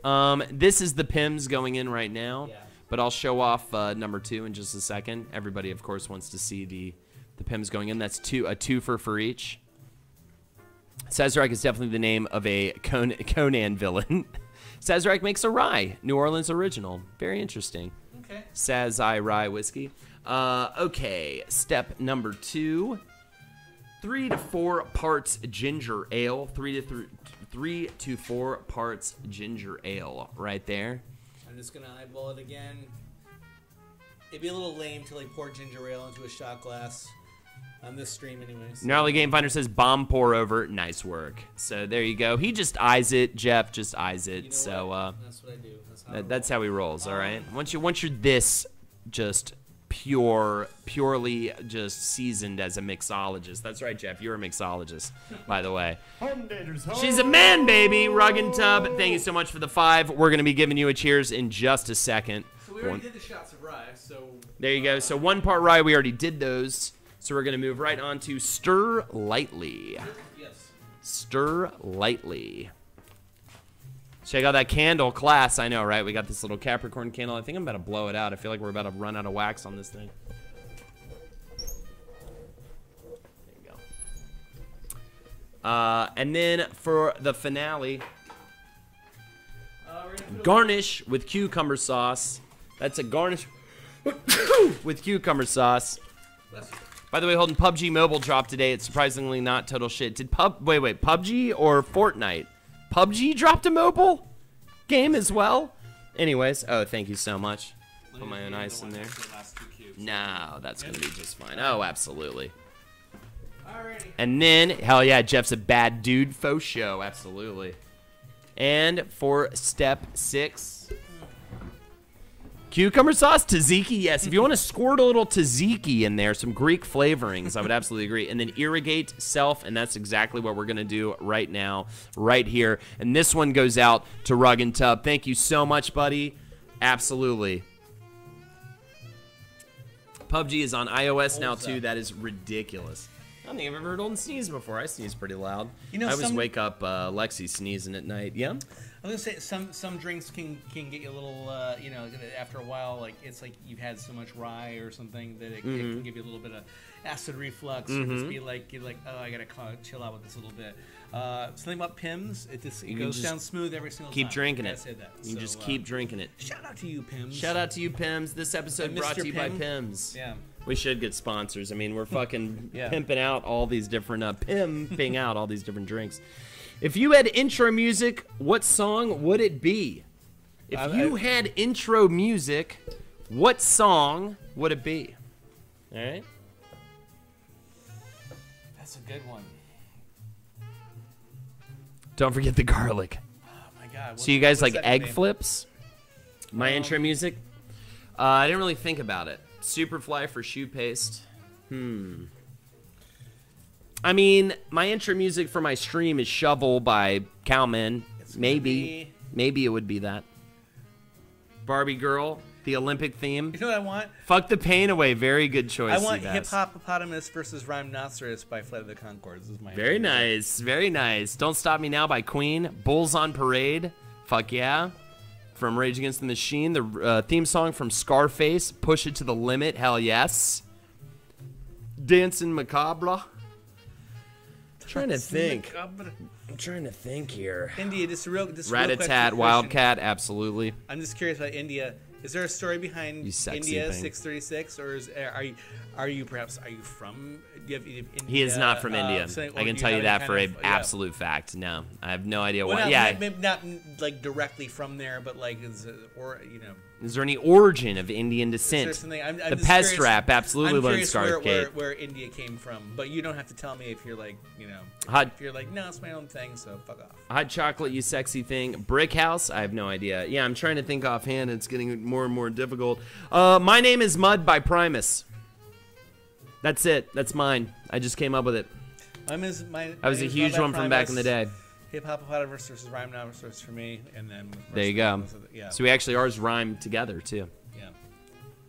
Yeah. If I was the ruler of the world, everyone would get to walk in slow-mo to their own music once per month. Absolutely. India is my nickname since my bestie's mom can't say Native American in Spanish, so she calls me India, and it's stuck. 66 is my work ID. Fantastic. Oh, are you you're Native American? Hell yeah. Cool. I did not know that, India. Sorry this is late, but there was a shot I remember from college called a duck fart or something that was Jaeger with a dollop of mayo in it. Well, that makes me want to throw up while jumping out of a window. I've thought of this hundreds of times because I'm a wrestling fan, but I think if it's not a wrestling intro format, it'd have to be White Iverson by Post Malone. That's how I feel it in my head in the good days. Hell yeah. Mega Man 2 theme is very good. Walking on Broken Glass is very good. Love that before Roundtable. I believe you. I legit enjoy Prairie Fires. Hell yeah. Jameson breakfast shots are good. Prairie Fires. Holy shit. I did that on my 21st birthday at this. What is a Prairie Fire? Washington's in Fort Collins, Colorado. It's the prairie fire is, well, in my mind, it's the worst possible thing you can do to punish yourself. It's tequila and Tabasco sauce. Oh. And yeah, I was like sweating the whole next day. A friend of mine was like, do some prairie fire. So I drank a bunch of those and a bunch of beer. And yeah, the next day I remember sitting at a Hardee's and I was like sweating and like shaking a little bit and just like thinking that fucking prairie fire. So yeah. Can't come with you on that, but I got a good story out of it. So, Christmas shoes for Rug and Tub. Everyone knows it's Wesley. Says Christmas shoes. Don't do it. Storm Eagle theme for the win. Sir, I want to buy these shoes. Daddy says there's not much time. You know, you can come out to Christmas shoes. It's completely fine. I am everything by Tech9. Absolutely. You spin me right round. Says Carly. I like that one.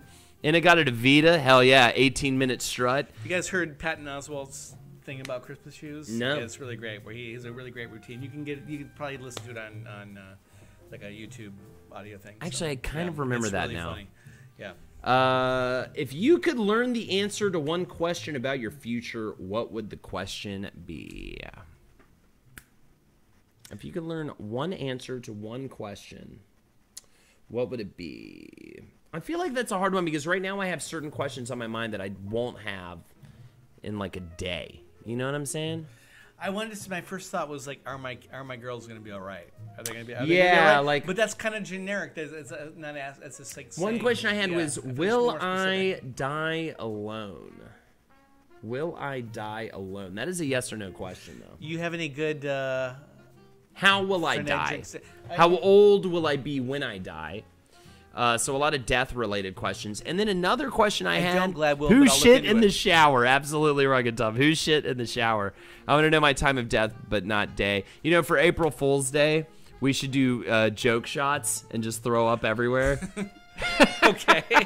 I don't think we should, I don't know.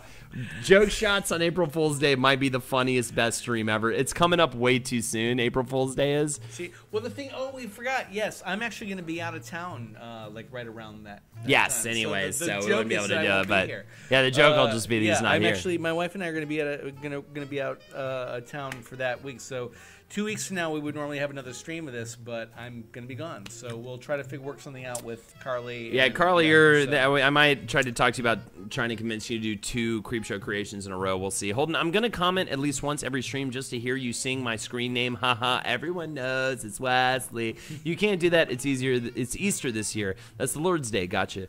Joke shot donation incentives, Holden. So that's true. Just do joke shot donation. Will I have a quick or slow death? Yeah, we'll have a quick or slow death. Who shit in the shower is probably my favorite. Are there aliens? Very, very. But is that a question that will be answered about your future? How am I going to die? That's been answered by the U.S. government now. Yes. They've pretty much said, kind of nailed it down. There's shit that we don't know. Yeah. Cement mixers. Yeah. Do that cucumber sauce drink you invented a minute ago. That's true. Okay. Wait, did Carly say something here? Not yet. I think they're Carly. just cheering. I'm in Texas. Right. No. I'll have to get somebody else to come over. Okay. What is the most disgusting habit some people have? What is the most disgusting habit? So many. I mean, I actually, because I pulled these questions earlier, I think it is eating your own bookers, which makes me grossed out just to say it out loud. Besides that, I would say maybe bulimia is besides that is the most disgusting. Like making yourself throw up on the daily. There are some is that are the most disgusting habit. They're specific to New York too. Cutting your nails on the train, on the subway. That's such a weird thing that I've had friends who have complained about that I've never seen anyone ever do that. I've seen somebody throw up on a train. I've seen somebody shit on a train. I've seen somebody punch somebody else on a train. I've seen all of those things, but I've seen somebody cutting their goddamn nails on the train a lot more often. And is necrophilia really a habit? I mean, can we call necrophilia a habit? Lone Star Kate, peeing on a toilet seat, agreed. I had a roommate who used to do that, and I finally good, one Carly. day I took Post-it notes and I put them all over the toilet seat with like arrows pointing to like little bits of piss that were on the toilet seat that he left at. So there's like 7 Post-it notes like all over his and then one note just in the thing that said, "This is why you should lift the toilet seat when you piss." I knew him well enough that I knew that he would think it was kind of funny too. So but it was a little bit aggressive too. Totally. But, yeah. So smacking, chewing with your mouth open. I think those are gross, but they don't like ruin my day. Murder, yeah, it's a rough habit. I think it goes in the necrophilic slurping your soup category. Is that really a day-to-day habit? Hearing people chewing out loud, that ticks me off. My ex was bulimic.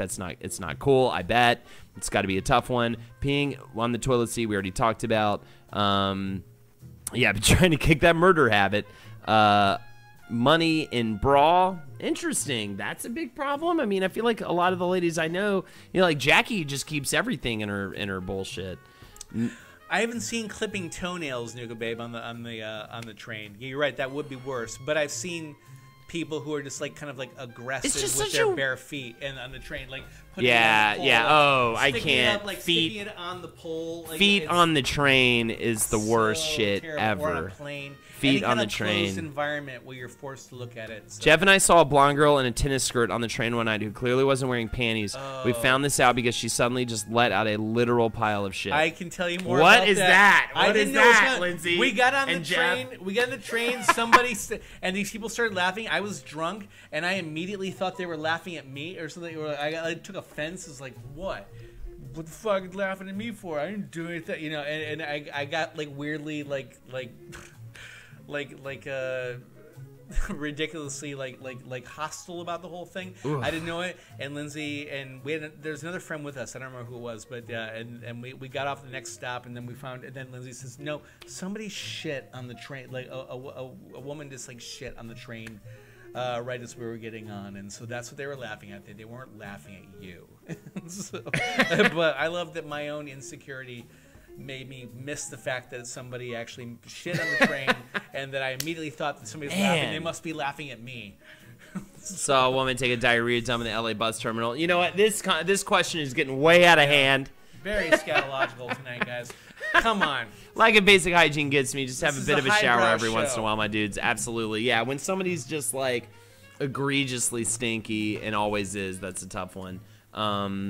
You ever been to downtown San Fran? Shit everywhere. But even like someone who smells really bad doesn't make me want to throw up as much as like the thought of someone picking their nose and eating it. That makes me just want to die. That makes me want to die. As a parent, like you get used to a lot of like bodily fluids, right? And all of course, kinds of stuff, of course. And shit doesn't bother me, piss doesn't bother me, but I'll tell you what, snot and boogers is gross. That makes me like want to gag. Is gross. Still. That's my one spot. I'm like, don't do that. Don't do that, sweetie. People in my office clip their toenails in their cube. It's the worst thing ever. I just don't understand it. It's like not a long task, and you do it maybe once a week. Like, why wouldn't you just do that at your home in the 5 minutes that it takes to do that? Like, why do that on the train? Why do that at your office? It makes no sense. And I've seen people it's such a quick, easy thing. It doesn't even take fucking 5 minutes. I wanted to warn you about this thing. I've actually I've seen people like go to town on it. Like where like to spend time on one fingernail. I remember this dude. Actually, Lindsay was with me. The guy. Do you remember that, sweetie? There's a guy who just like. He rode for like several stops, and he was like he did maybe 2 fingernails in the entire time. It's crazy. So, it's crazy. What did you walk into? Angry now. The cards at a slow show. You walked into the latter part of CockTails. You walked into the cards. If you had to get rid of a holiday, which would you get rid of and why? And suck, I didn't even want to stand on loud, Carly. Please. Have a go on Instant Replay. Sorry that we walked you with our disgusting conversation topics. If you had to get rid of a holiday, which would you get rid of and why? Arbor Day, because fuck Arbor Day. Arbor Day. Fucking Easter. Really? I would say, I think... No, is this so lame of me to say St. Patty's Day? Is it so lame of me? In fact, I completely agree with you. I would get rid of St. Patty's Day. Honestly, I feel like nobody celebrates it. There was actually like if there was a cool version of it, like at least in New York or whatever. Wasn't St. Patrick the one who he got rid of all the snakes in Ireland or something? I think that's what it is, right? But it just become, at least in New York. Thanksgiving, you monster. In New York, it's just in New York, it's just about a bunch of fucking drunk bridge and tunnel dudes coming in it just and starting sucks. fights. I've seen sucks. so many like things that offended my eyeballs on St. Patrick's Day in New York. I think I would maybe also commiserate with the Valentine's Day voters out there. Fuck Columbus Day. That's actually a pretty smart completely Valentine's Day is made up.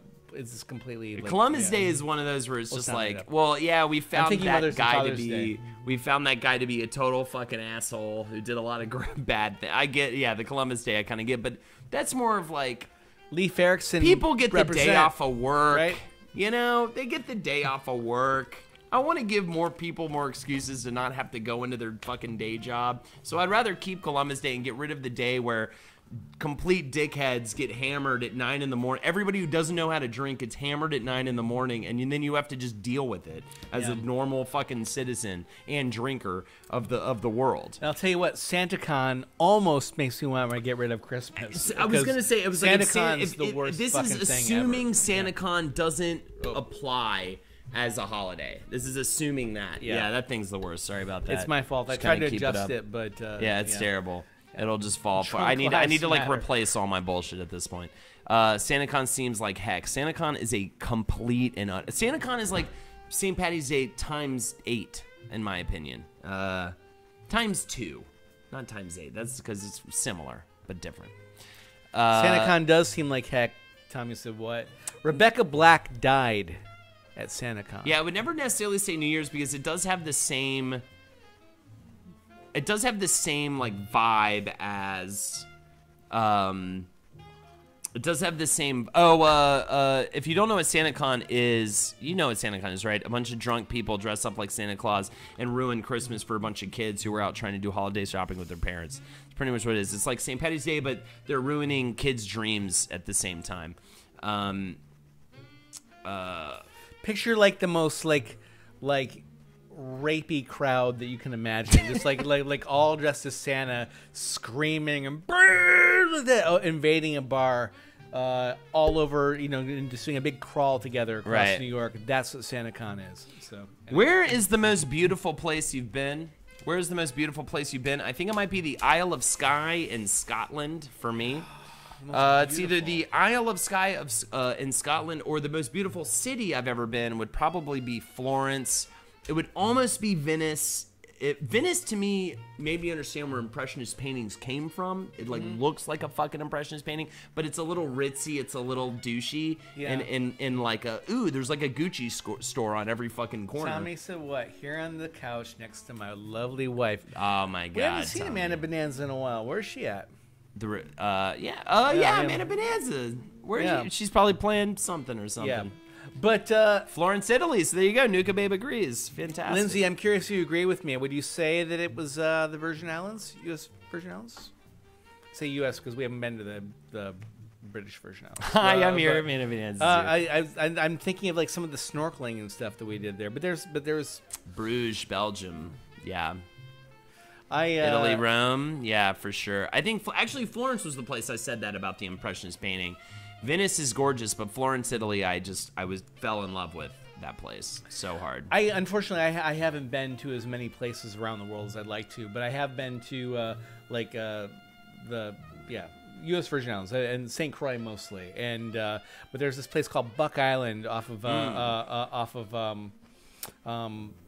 St. Croix that is like this place that you can't. That you like take a boat out to get to, and it's got the most amazing like reef around it, and you just like you can snorkel around there, and then you can kind of sit like on the beach. You can't go actually up onto the island itself because all the trees are poisonous, and but you can just kind of sit on the beach a little bit, and just like it's just this beautiful blue crystal water, and just like all these little fish jumping in and out, and it's yes, and like I said, the reef is amazing there. So yeah, I'm gonna say that Cozumel's great too. Yeah, there's some great. Snorkeling there too, and that's just a fun place to hang out. Yeah, too. fresh snowfall in Central Park or Central Park in the fall is actually kind of takes it there for me. I love it, absolutely love it. Guam, Tulum, says Carlsbad, says Carly. Imogene Lake, Sawtooth Range, Stanley, Idaho. Barcelona or Wanaka, New Zealand. Oh my God, I would love to go to New Zealand. I bet New Zealand just takes it. Oh, there's this place called India's. I love India too. Vegas for me. I don't know what it was, but I loved it there. Fiordland in New Zealand that I've heard about. That sounds like a. I mean, everywhere in New Zealand. I mean, it's Lord of the Rings country. Also, oddly, Montreal. I've never been to any nice scenic places. I bet Montreal is a very nice place. I loved. Also in Scotland, Edinburgh was like a magical place for me. It was like totally like, I was like just enamored with Edinburgh. It was also incredibly haunted.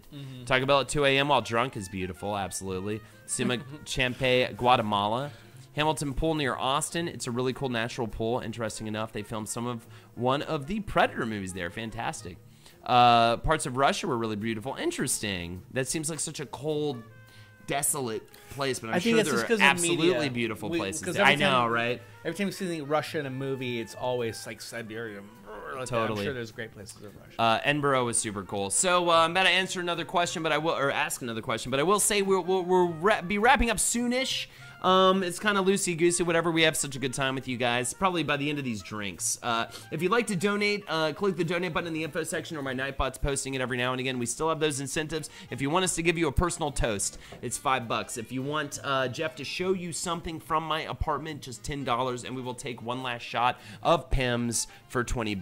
Thank you so much for joining us. We're gonna keep it going for a little bit longer. I'm having a hell of a time, right? Yeah, this is great. As are you. So we'll keep it going. We'll probably go a little past 10, but either way, which TV show do you want your life to be like? Which TV show do you want your life to be like? Breaking Bad. No. What? No. Sopranos. Let me, yeah. Westworld. Yeah. Black Mirror. Yeah. Kind of is that. But let me Rick and Morty. Rick and Morty. Okay. The Venture Bros. R.I.P. Rick and Morty. R.I.P. Rick and Morty. Alf. Very good. Lindsay, answer this one. You know what it is? You know what it is? I just thought of it. Abbey. Oh, my wife wins. Yes. I just thought of it off of Pete and Pete. Freaks and Geeks. Yep. Freaks and Geeks. All of the people, all of the vibe. It's like Dazed and Confused with like really kind of awesome, wholesome parents. It's like that perfect, it's such a good time to be a high schooler, like around the 70s or whatever, you know? Yeah. It's just so perfect. Riverdale, these are great. Naruto, Roseanne. Oh, there's another one. And TNG. I feel like Roseanne just that universe. is normal life. The Office. Yeah, I wish Office jobs were interesting and entertaining. I Star Trek. I almost said Aqua Teen Hunger Force just because of the sheer absurdity of it. Actually, that's great. I gotta watch. I'm gonna stick with Downton Abbey. Lexi and I need to sit down and watch Downton Abbey. Star Trek TNG is my is that universe is my close second though. I gotta say. I take it back. Star Trek Next Generation. Airwolf. Is Airwolf a show? Pete and Pete would be great. And you're gonna hang out with Danny Tamborelli, who's a great guy in real life and on TV. What book has had the biggest impact on your life? Hitchhiker's Guide to the Galaxy. Really? Yeah. I think mine actually flat out. It was I feel like it's almost like bad to say this, but I have Fab India. For a book that actively blew my mind and like was Fear and Loathing in Las Vegas. Completely blew my mind and just like busted open. Ab Fab, fantastic, absolutely fabulous, great one. Pushing Daisies, highly underrated. I like Global Guts, The Dark Tower for Fox the Corgi, The Dark Tower for Dasso, The Satanic Bible. That makes a lot of sense. No, that was referring to the other stuff. Kind of, but not really. Okay, gotcha. Hitchhiker's Guide was the first book that I ever actually fell in love with. I would say it's Catcher in the Rye, On the Road by Jack Kerouac, and Fear and Loathing in Las Vegas, with a honorable mention to the Rabbit series by John Updike. Rabbit Run, Rabbit Redux, Rabbit at Rest, and Rabbit is Rich, and then Rabbit is Rest. Those four books changed were just mind blowing to me in college. Harry Potter's got me into reading, so that's now my room looks like a library. Great. Fantastic. I honestly, I American Psycho. I loved that book in high school. Mm-hmm. A friend, my girlfriend at the time, the fourth Harry Potter book had just come out. and I'd never read any of it. And she was like, and she bought it for me for Christmas because she was going about how great it was. She bought me the first Harry Potter book, and and I was like, oh fuck, I have to read it now because she bought it for me, and then I was like, oh shit, and it just became like. We did such an important we did it thing like to me, last year. Lex and I went through all the Harry Potter books and movies. Shoe paste. I used to write like fan fiction of Hitchhiker's Guide to the Galaxy. I was so into it. I was glad to hear another Hitchhiker's fan. I know Udagoo's. I know Big Surprise Catching the Rye was an incredibly important book and will always be an incredibly important book in my life. My dad says he tries to read it once every like few years, and I like to say I do the same. I'm due for actually another reading of it. To Kill a Mockingbird, such a good choice. That actually is on my list of like 5. You know, Cavalier and Clay. Amazing Adventures of Cavalier and Clay. I fucking love that book. Love that book. Chronicles of Narnia, fantastic. I know because it's currently a lot of like the books that blow your mind. Unfortunately, tend to do so when you're in, middle, high school, college. Like they tend to happen when you're sort of just kind of growing. Calvin and Hobbes is a very good one. Watchmen is big for sure. But yeah, Fear and Loathing literally like in positive and negative ways really affected my life. Like, I would say in ways that aren't necessarily great in the sense of like I want to go fucking go crazy. Like I want to try it all. I want to live to the edge of life, Yeah. And at the same time, there are deeper implications in that book about the generation that he was living in and the generation that he was moving into during the time of that book. There are certain things that happen in that book on an emotional level that are more than just like we had a crazy drug weekend, and those things also had a great effect on me as well. I think that you can start with the party and then get deep inside the party, I think was like, World War Z, okay. The Long Walk by Stephen King. By the way, my wife I need to read that. Worked with Max Landis, actually. Oh, very cool. She was working in publishing at the time. She did a little bit of work on that book. And, I got to meet him, actually, after I had a book signing. So, Lion, the Witch, and the Wardrobe. I loved that book when I was a child. Loved it. The Mortal Kombat Annihilation novelization. Jesus God. By the way, Shoe Paste, I would read some of that. I'll need to find it, though. I'm sure that's in Colorado. I've got a bunch of bins at my mom's storage in Colorado, but I would totally read some of my old Hitchhiker's Guide fan fiction. Nintendo Power Magazine, fantastic. It'll be a while. I was more of an Electronic Gaming Monthly guy, Zeta Slow Show, but I understand how that had a huge effect. Max Brooks, sweetie. Did I say a different name? You said Max Landis? Did I? Yes. Oh shit, Max Landis. No, I didn't mean Max Landis. I meant Max Brooks. That was the effects of Pimm's. If you had a personal... this is always what happens like near the end of the stream. And I did, and he's super nice, awesome. If you had a personal mascot, what would your mascot be? Mine, of course, would be a giant reptile with lipstick on it and big sunglasses saying, with a huge blunt sticking out of his mouth, just screaming, it's 420 everywhere. What's yours? You have a mascot. Mm-hmm. Oh, shit. I need to think about this for a little bit. I feel like people are going to jump in here. Jump in. A lion, spirit animal, Swishpod says. Red panda. A mascot. A sad penguin. That's a good one. You know what? Yeah, I think you have to kind of pick in a weird way. You have to pick sort of like if anybody's read another great book series, His Dark Materials, The Golden Compass, The Subtle Knife, The Amber Spyglass. Pick your demon.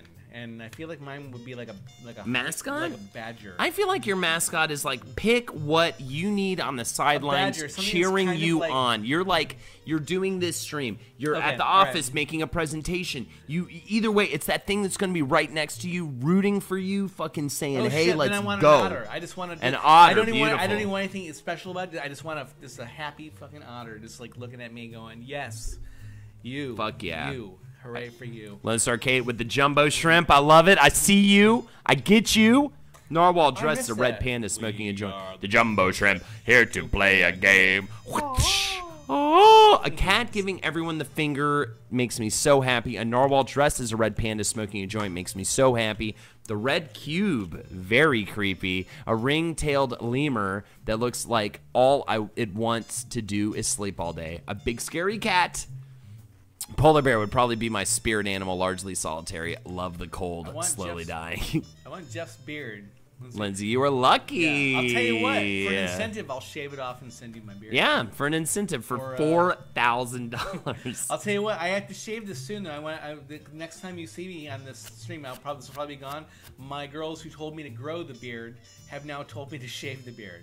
And they're like, I think I like your face better without it. And I'm like, okay. I gotta read his Dark Materials. Yeah, I'll be. Nuka Babe, have you read the new ones? The Book of Dust. La Belle Sauvage is out, and I think the next one's about. I heard it's important to see the movie really first. It's important to watch the movie first, right, and then read the books. Give me a couple months. Yeah. ... Would you rather go to jail for 4 years or for something you didn't do, or get away with something horrible you did, but always live in fear of being caught? 4 years for something I didn't do. What would you? Would you rather go to jail for 4 years for something you didn't do, or go free for something you did that was horrible, but you always live in fear of being caught?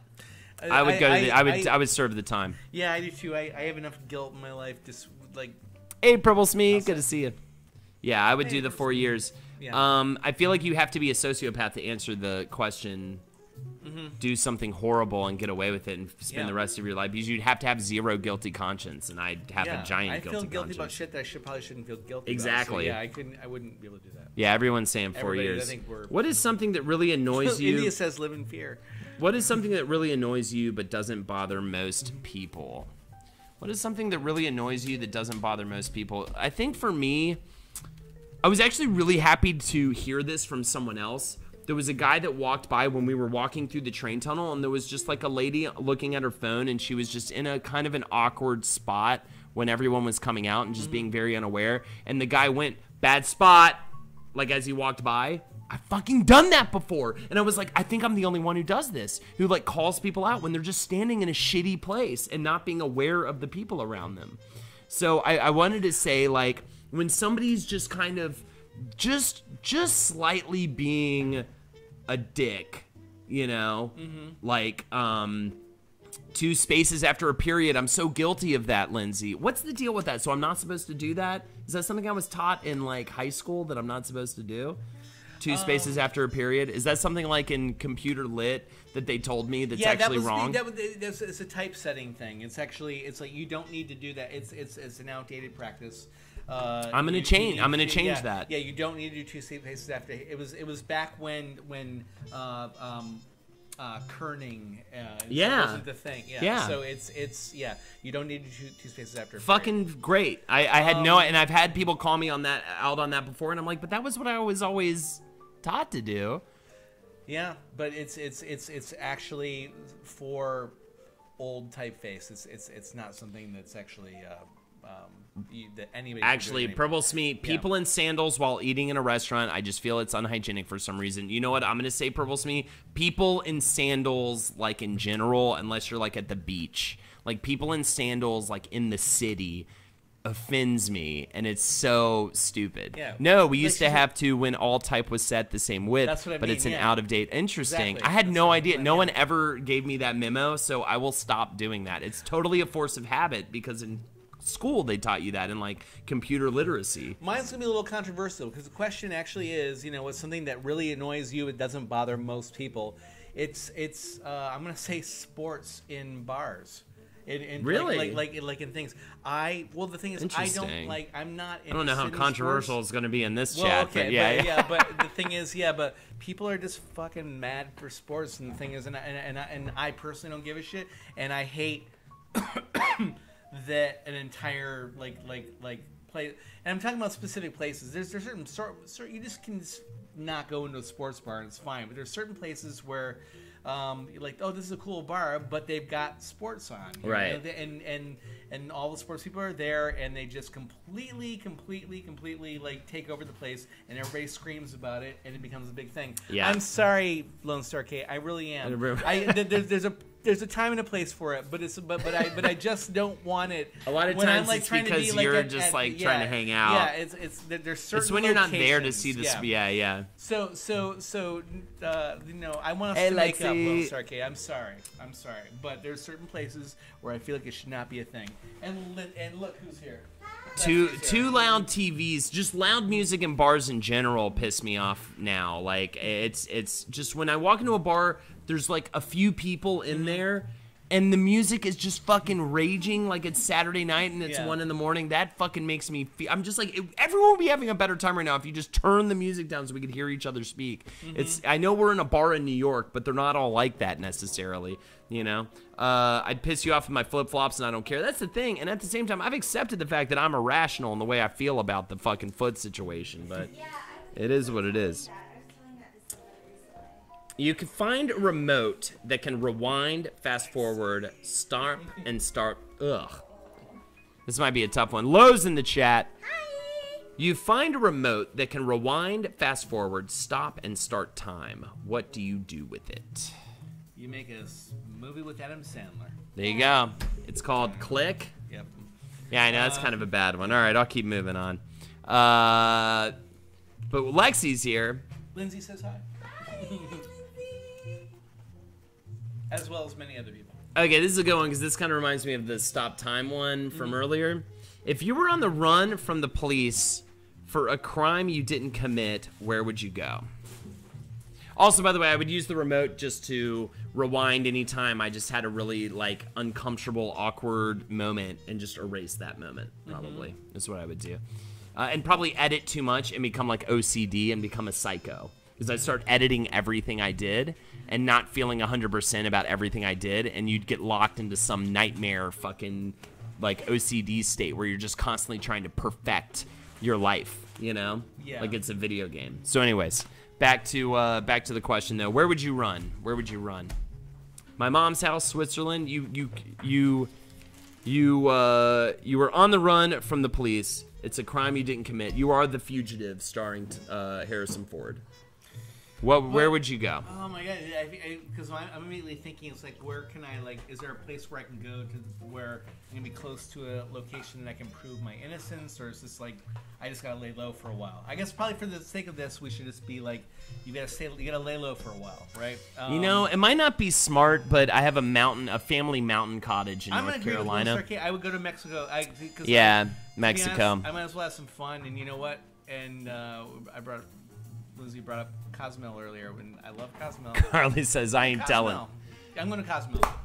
Carly has the best answer. I'm not telling. I think ideally, I would say Canada. I would probably go with Canada because I've always wanted to go, like a little bit more than Mexico. I've always wanted to go to Canada. I agree with you on that. But I have a family mountain cottage in North Carolina, and I think I would maybe be tempted to go there, but I feel like they would totally find me there. I would run to another country until things cool down. SpaceX. Go to a Russian airport. Chemo sounds like, chemo, so. Go to a Russian airport is great. What animal or insect do you wish humans could eradicate? The cockroach. Jeff? What animal? Animal or insect do you wish we could eradicate? I'm going with eradicate the cockroach. I'm going to go ahead and get the mosquito. Okay, knock the mosquito out. What do you guys got? I don't think anyone's going to say anything besides an insect. Yeah. Like, who's going to say an animal? I hate possums, and I still wouldn't wish... Oh, well. And Lexi would say the snake, which makes me sad, Alexis. Yeah. Because I like snakes. Mosquitoes, ISIS... Austin CC 240. House by centipedes. ISIS, I assume you mean the Egyptian god Isis. Exactly, Chemo. That's why we got to get rid of them. Cock? Are you talking about the bird or the cockroach? Dolphins, mosquito. Right now. Dolphins, really? Unbelievable. Shurikai is fucking straight, just dangerous. Shurikai is scary. We got to find Shurikai and lock him up. That's really, that's a great one too. Yeah. Mm-hmm. Gator. Yeah. Bed bugs. Who fucking needs a gator? Gators are majestic. Yeah, roaches. In zoos, they're fine. I would say maybe even myself, bed bugs over roaches, because bed bugs really are an issue. But roaches, no, roaches. I hate roaches so much. The most disgusting thing on the planet to me. What's the most useful thing you own? This thing, probably. The streaming setup. The most At this point in my thing? life, this computer with the I hate to say the whole it, thing. but yeah, probably my iPhone, because it's like I've got the internet. I can check the weather. I can make my calls, take my pictures and stuff. It feels kind of like lame to say that, but yeah, I would say it's the tool that I use most regularly. Beautiful. So, yeah, I'm gonna say my phone. All right, we're gonna do one more question before we Bicycle, end my this car. here. And I'm going to give you the remaining 4 questions. And I'm going to let you... My toilet, am I right? I'm going to let you choose which questions, which of these 4 questions you'd like to ask. We're going to ask one more question on chat tonight before we wrap things up here. And I will let you choose which one. And while you're doing that, I will just like to say thank you so much, everybody, for hanging out, for your subs, for your donations, for the love that's coming in tonight. CockTails wouldn't be the same without you guys, and it's been amazing all night. Also, if you would like to donate, click that donate button in the info section. Either way, it's been a fucking blast, and we just want to thank you. My PS4, scissors, that's a good one. My bike, use it to go everywhere. Which one did Carly say? That my wife said vibrating dildo. I don't know how I feel about that. Because I've never seen it. I don't even know what she's talking about. So, it's not like a sexy game we get up to. It's just like Oh, Carly said scissors. What? No, I'm just laughing at all this stuff. All right, what do you guys? On a fun game we get up to. I love it. It's a fun game. Joke, says Lindsay. Yeah, right, Lindsay. We'll talk about it later. Figure it out. It's one of these two. You know what? Let's go with this. What does your own personal hell look like? What does your own ending on a bit of a downer? What does your own Is it too much of a downer? personal hell look like? What? You're right. You know what? Let's My own delete. personal hell is probably she's a man, baby. Gladwill with the 666. We thank you for it. Thank you so much, Gladwill. You're a fucking ninja tonight, dude. You've been amazing. And yes, I will drink the very bottom little niblets to you, Gladwill. I think www.twitter.com. I think for me, I worked at a basement of a hotel in an accounting department as a temp job, and I'm gonna say that was my personal hell. I think I want to say every coworker of mine was lifeless, and for some reason also just decided they didn't like me because I wanted to like maybe have fun or like be personable and like enjoy. Anyways, everyone didn't like me. And everyone was miserable, and every day they would take numbers or once a week they would take numbers to play the lottery. And I think they all felt like maybe they would actually win someday, and it would get them out of the hell they were in, and it just made me so sad. So I'm gonna go with the basement of a Four Seasons in New York in an accounting department. Yours? To catch up with a couple of these here. Whenever Holden stream ends. Aw, thank you so much, Lone Star Kid. That's so sweet. But I would say it's being in a church and having to sing a hymn, and constantly standing up. So this is my oh yes, I would the be churches like, where they make you stand up and sit down like, over and over again. I've been there. I've been there. And then I have to get up and go, I heard And- the Lord is coming. and you drank way too much the night before. You drank way too much the night before, and you got woken up early to go there. Like, yeah, I know the feel, and you're just like, you're the whole time you're about to fall asleep, and they keep making you stand up, and you're, oh my God, that's a good one. Catholic mass. Was your degree in accounting or something? No, I just randomly ended up temping my way into accounting departments, and I have no idea why. A Catholic mass, pretty much. Being in a room where a song plays over and over again. That's a good one. My personal will be reliving all the awkward, anxiety-filled moments of my life. That's a very good one. Carl Panzrama's jail cell. This one's getting a lot. You actually Lindsay chose a said, great one. My personal hell, trying to make toast in the kitchen while people stand around and clear their throats. Oh, weird. That just makes me feel very weird things. Forced to wear flip-flops forever and listen to people who chew their food.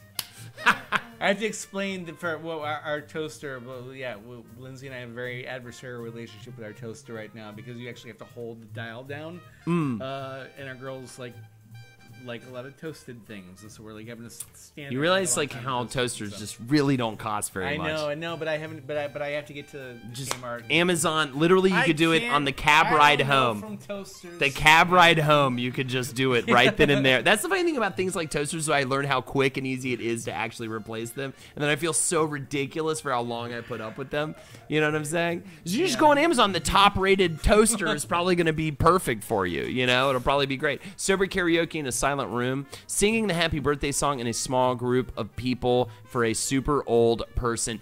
Singing happy birthday. I remember when I used to work, I was at Getty Images actually, and every time somebody had a birthday, first of all, they would always get the same cake, and it was this very boring chocolate cake with no like icing on it. It was this little chocolate bun cake they would always get, and it tasted good, but it was the same cake every time. It was very boring, and everybody would sing happy birthday like this. Happy birthday to you. Everybody just felt so. It was a bunch of photographers, so like nobody there was like, you know, happy birthday, kind of awkwardly smiling, just so uncomfortable. That is a hell of mine. Absolutely, that is a hell of mine. Middle seat on an airplane with children behind me, morbidly obese person with the flu on my left and snoring old person on my right. That is damn good, Swishpod. Any job where I have to interact with people, absolutely. I'm a sober and awkward, and it's also somber and awkward and sounds like shit. Unemployment office in downtown. Oh, a DMV line for sure. It's the worst place. Fluorescent sadness and forms, absolutely. Flight training. Yeah, the unemployment office is a rough one, absolutely. Fluorescent sadness is my new band name. Oh, absolutely. Being forced to watch more Street Fighter Twitch streams. That sounds like a birthday party in Hades, but that's a birthday in most places. You had one more? What were you really into when you were a kid? What were you really into when you were a kid? Now, I would say let's go back before. We'll do the final one for the night. What were you really into when you were a kid? For me, Egypt and dinosaurs. Egypt and dinosaurs. Jeff? Well, I want to say Star Wars, but the thing I have to. God, I'm not gonna say anything interesting for this because I'm trying to think like this is the first things that I like obsessed about. It was like Batman and Star Wars, but like who, you know, what was a yeah, kid? Egypt what and was a Egypt kid and in the dinosaurs. 70s gonna do? G.I. Joe's the So, big ones. Hell yeah, Shoepace. Being naked as much as possible. Ninja Turtles. Naked, Dinos. Being naked as oh, much dinos. as possible. By the way, Lone Dinosaurs. Star Kate. That's my daughter's Mythology. Yeah, oh yeah, Lindsay saying just reading nerd. There's a brilliant picture of her at like just at reading 5 years books. old. She's wearing like a full like bunny costume. It's like with like it's like this the hat and like big huge bunny ears, and she's eating a bowl of cereal, just like intensely looking down at this book with like the spoon like held over here. It's great. It's one of my favorite things ever. Burning dope mixtapes. You were a much cooler little kid than me. Animals and Pokemon, fantastic. Fantasia, animals, dinosaurs. I went through a phase where I mooned everyone. Just mooning, just I showing mooned ass. Lexi mooned so everybody. Lexi much. showing ass. Horses, I had posters all over my wall. Oh, So it was so Labyrinth is simple good. back then. It was just dinosaurs in Egypt. It was so simple. It was just like, it wasn't like Batman even is more complicated than Vampires, that. for sure. Michael Jackson and Labyrinth, vampires for sure, the rainforest, and marine biology. Lauren interrupted. What age do you think my girls are old enough to watch the movie Labyrinth? Yeah, that's a good question. Because Labyrinth is we scary. love it. We're debating. My wife and I are currently debating that. That is so. it's a scary one. Carpentry, kind of a weird kid, fantastic. Watching morning cartoons and eating cereal, fuck yeah. Babysitters Club and Christian League baseball, fuck yeah. Smashing Matchbox cars with a hammer was big, yes. I had a weird obsession with microphones and speakers, very cool. Do you do music now? I like showing ass as a term for mooning. Like ages 1 to 3, fuck yeah. All right, everybody, I think we're going to call it here.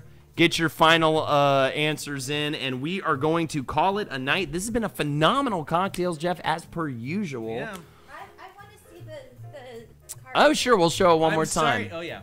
Absolutely. What were you gonna say? You can say it while we're doing it. Oh my god. That's the end. Yeah, that's the end. What were you gonna? God. What were you gonna say, Jeff? Oh, I don't remember. Oh, no, I was gonna say, yeah. So I won't see you guys possibly for a while. I don't know. True. We'll I won't be here next week. Wait, is Carly not here? Thing is, no, she'll be here next week. Okay. And then I'll figure something out for the week after that, and then you'll be back. I think the week after. Maybe we'll do the crossover the week after that because you'll both be back. Yeah. So that'll be perfect. We'll finally do the. Carly, if you're good with that, we can do a crossover. We'll finally do the Creep Show Creation Cocktail crossover, which I'm very much looking forward to. Carly will come over. Art, Carly. Right? Well, Carly will come over. We'll do some painting. We'll paint together, and then we'll do a cocktails after that. So it'll be fantastic. All right. So here are the steps one last time. We've got Pimm's #1 ginger ale, rye, and cucumber for garnish. Oh, this is good. Step 1, 2 parts Pimm's #1 cup. This is too good. Step 2, 3 to 4 parts ginger ale. Step 3, 1 part rye. Skip this step if you are weak. Step 4, stir lightly. Step 5, garnish with the cucumber slice. Step 6, irrigate self. That is it, everybody. Thank you so much for joining us, and we'll see you real soon. Until then, Thank you, Victor. hell yeah. Love it. Until then, take care, everybody, and good night. Peace. Night, y'all.